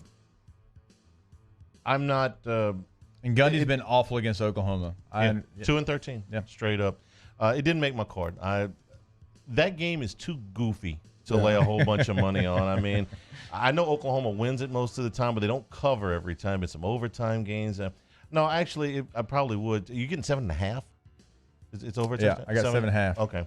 Then I probably would take. I'd probably touch it at 7 still too. Yeah. Get a good push. Yeah. Nothing wrong with a little push. Give you something to gnaw on tonight. I'm going to take Purdue +1. Oh God, I hope they win. Tough loss. And you know why? Yeah, I do. tough loss for them against a good Northwestern team last week, but it's a couple of wins before that. Minnesota's got a one-off. Their one win 2 weeks ago against Illinois. Other than that, they've been absolutely horrendous. They are at home as a favorite by a point. I like Purdue to win the game, so the 1 point, forget about it. Don't worry about that. But I'll take Purdue. Rondale Moore could play in this game. He has not played yet this year. Been hearing that for like 3 weeks. Yeah, it's been could play. Lower body injury. Anytime I hear a coach say lower body and you don't tell me exactly what it is, it makes me think something else is going on. It sounds like something Les would say. He's got a lower body nick. Yeah. No, Right. to me, a lower body is typically involved with like a high ankle sprain, and that is an injury that they don't know. It's 4 weeks, 5 weeks. Like, 6 I don't weeks, want to 7 tell weeks. you what it is. Well, he opted out, and then now he's missed time with the lower body. So I just, just curious what's going on in that situation, because he's obviously their best player when he plays, but plays or doesn't play. I still like that pick, Hanny.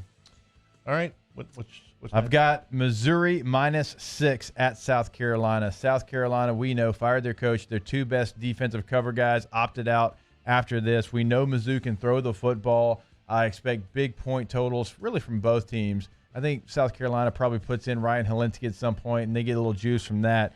But I like Missouri as a 6-point road favorite. Mizzou minus the 6. Never know what to do with interim coaches. Yeah. Sometimes you get a Either lot of takes juice off from or goes that. down. Right. So I'm going to the NFL now. You're going to laugh at me, but I've got a reason for this. Okay. Jaguars +10.5 at home against the Steelers. Just hang with me here, all right? I'm trying. Would not be good for my fantasy team. Jaguars have been close, okay? 4-point loss to the Packers, 2-point loss to the Texans, 10-point loss to the Chargers. I guess that got away from them a little bit. And the last time the Steelers, first of all, the Steelers play the Ravens next week. Maybe a little bit of a look-ahead spot. Last time they went on the road and played a team that was god-awful, played the Cowboys. It was a very, very close game. Fair. Certainly not Jacksonville to win. By the way, Gardner Minshew may play. He has been upgraded to questionable. I'm going to take all of those points, and Pittsburgh looking ahead a little bit, kind of sleepwalk through this game, even though, what did Mike Tomlin say? We have ridiculous respect, for mad respect. What's the word he used? Overwhelming respect for I heard it on one of Jacksonville. the radio shows. I can't remember exactly. Pittsburgh to win, but Jacksonville to cover with the big points. I'm going to go to the NFL as well.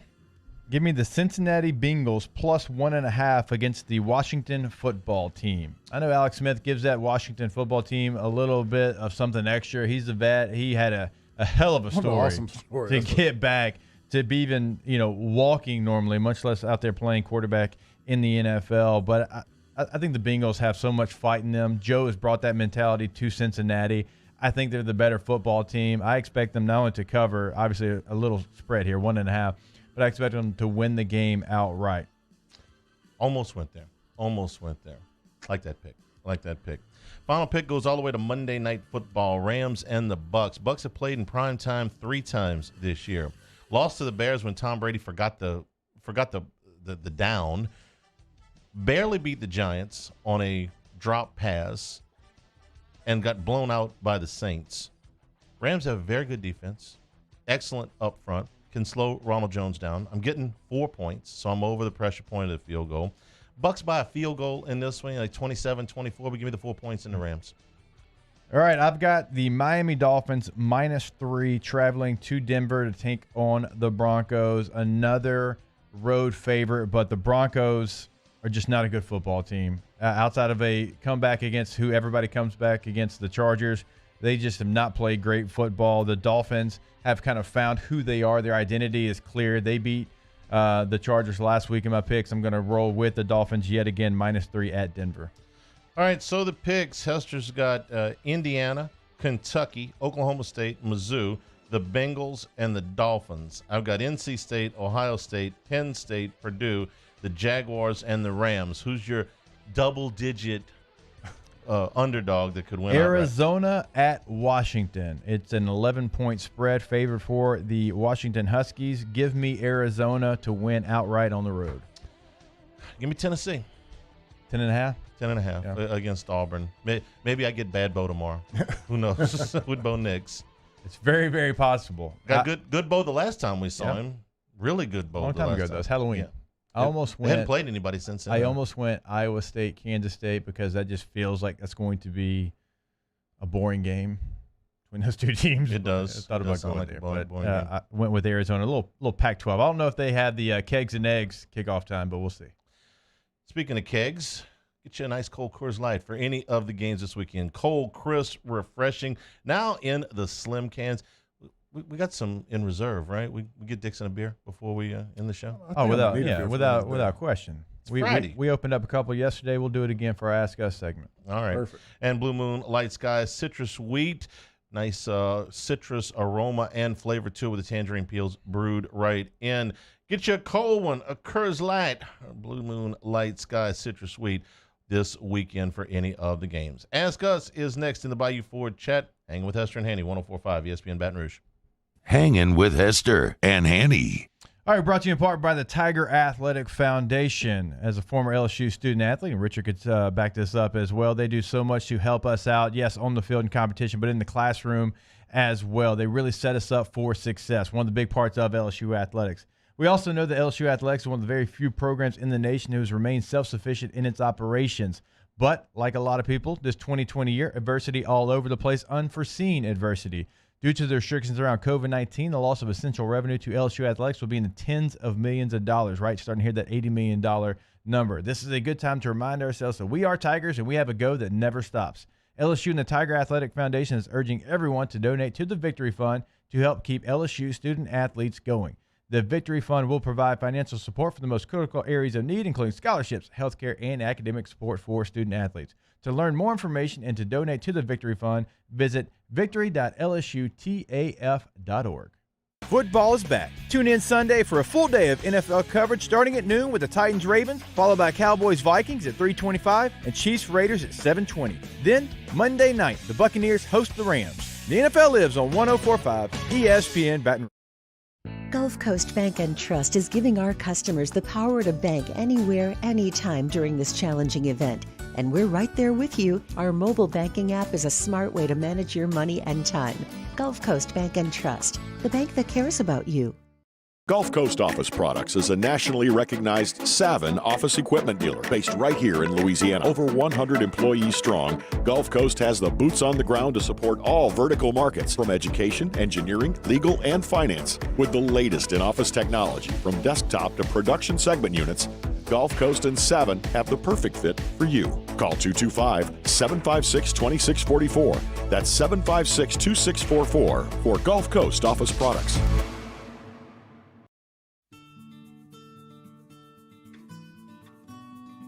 This is a house call. This is a follow-up appointment. This is a diabetes checkup.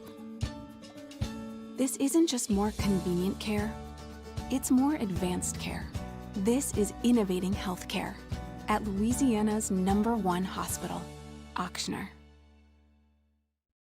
T-Bob Hebert here with breaking news. Front to Back Boat Services is the shop to upgrade your boat tech this fall. With not one but two NMEA certified techs, who better to install your Panoptic sonar, your HD displays. You want to see the fish under the water before you even cast? They have that. Trolling motor you could control with your iPhone? They have that. So what are you waiting for? Get into Front to Back Boat Services right now. Upgrade your boat tech. Make your boating dreams come true. Front to Back Boat Services. To all of our heroes working on the front lines of this COVID-19 pandemic, your bravery and selflessness represent the very best of us, and we want to say thank you. I'm asking everyone around the state to join me in celebrating the heroism of our healthcare professionals on the 19th of every month at 1900 hours, that's 7 p.m. Write a note of appreciation, make plans to donate to charitable organizations, or say a prayer. To learn more, visit 19thanks.org. Thank you, and God bless. You may not know about the 4Kids Foundation, but you've probably heard of the Zurich Classic. And the Zurich Classic exists because of 4Kids. But it's what happens after the tournament that really counts. 100% of the proceeds are donated by the 4Kids Foundation to hundreds of local charities, totaling more than $40 million, all to help local children and families in need. 4Kids helps kids through golf, because every child deserves a shot at a brighter future. Toyotathon is happening now at Corval Toyota in Opelousas. Get into a 20 Camry for $297 a month. So come on down to Happy Town for Toyotathon. That's Corval Toyota in Opelousas. Tune in tonight for a full night of prep football coverage. It all starts at 6 with Louisiana Prep Preview. Catholic High and Woodlawn kick off at 7. And we wrap things up with a full 2 hours of the Louisiana Prep Scoreboard Show at 10 on YouTube, CST, and 104.5 ESPN Baton Rouge.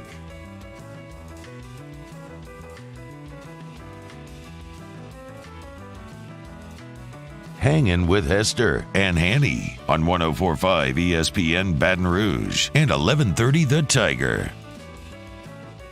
Bayou Ford powers the all-new 104.5 ESPN mobile app. Download the app today to watch our shows daily, listen to us live wherever you go, find what you missed on demand, and more. It's a free download and available for both Apple and Android devices, and powered by Bayou Ford.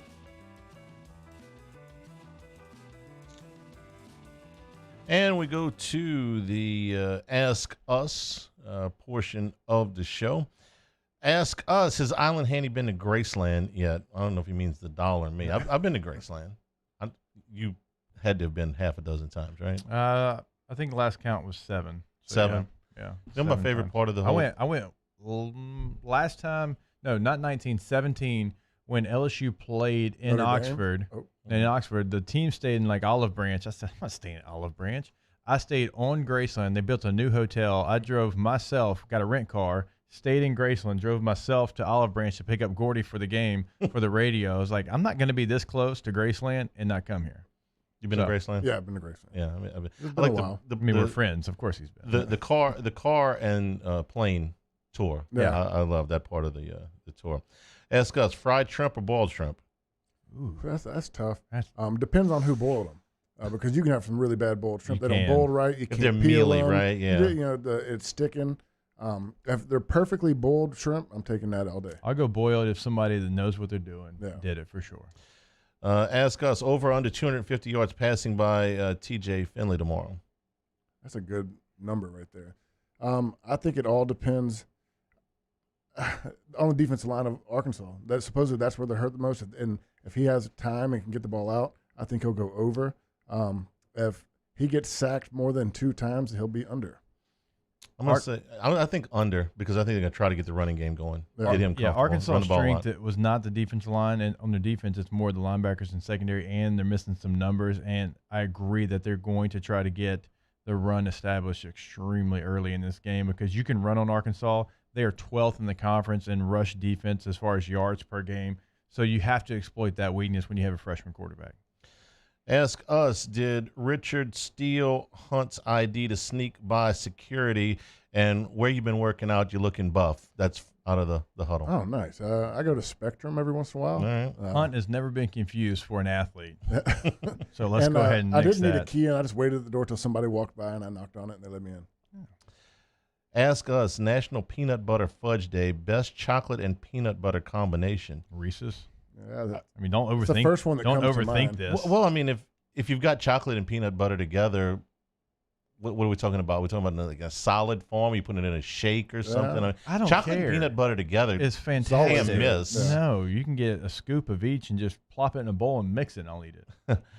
Ask Us, once Taysom passes for 400 yards this weekend, what will be the new knock on him? He passes for 400, and There won't be a knock on Yeah, him. we'll just shut up. Yeah. By the way, I understand that Sean Payton was pretty coy in his That's what I'm 145. What else is new? Let's see. Ask Us, how much faith do you have in a roast beef po' boy from a seafood restaurant? I don't go for roast beef po' boys. If I'm at a seafood restaurant, I'm getting something that's from the sea. I'm an oyster po' boy guy. I like an Me oyster too. po' boy. If it's a roast beef po' boy, I'm probably getting it at my in-laws. My mother-in-law cooks a pretty good roast beef po' boy. Ask Hanny, where did he go to high school? Said he played in Port Sulphur in the playoffs. I'm from Port Sulphur. What year was it? We didn't play Port Sulphur in the playoffs. We played him in the regular season, which would have been, 1986. I wasn't born. 1986. I was one.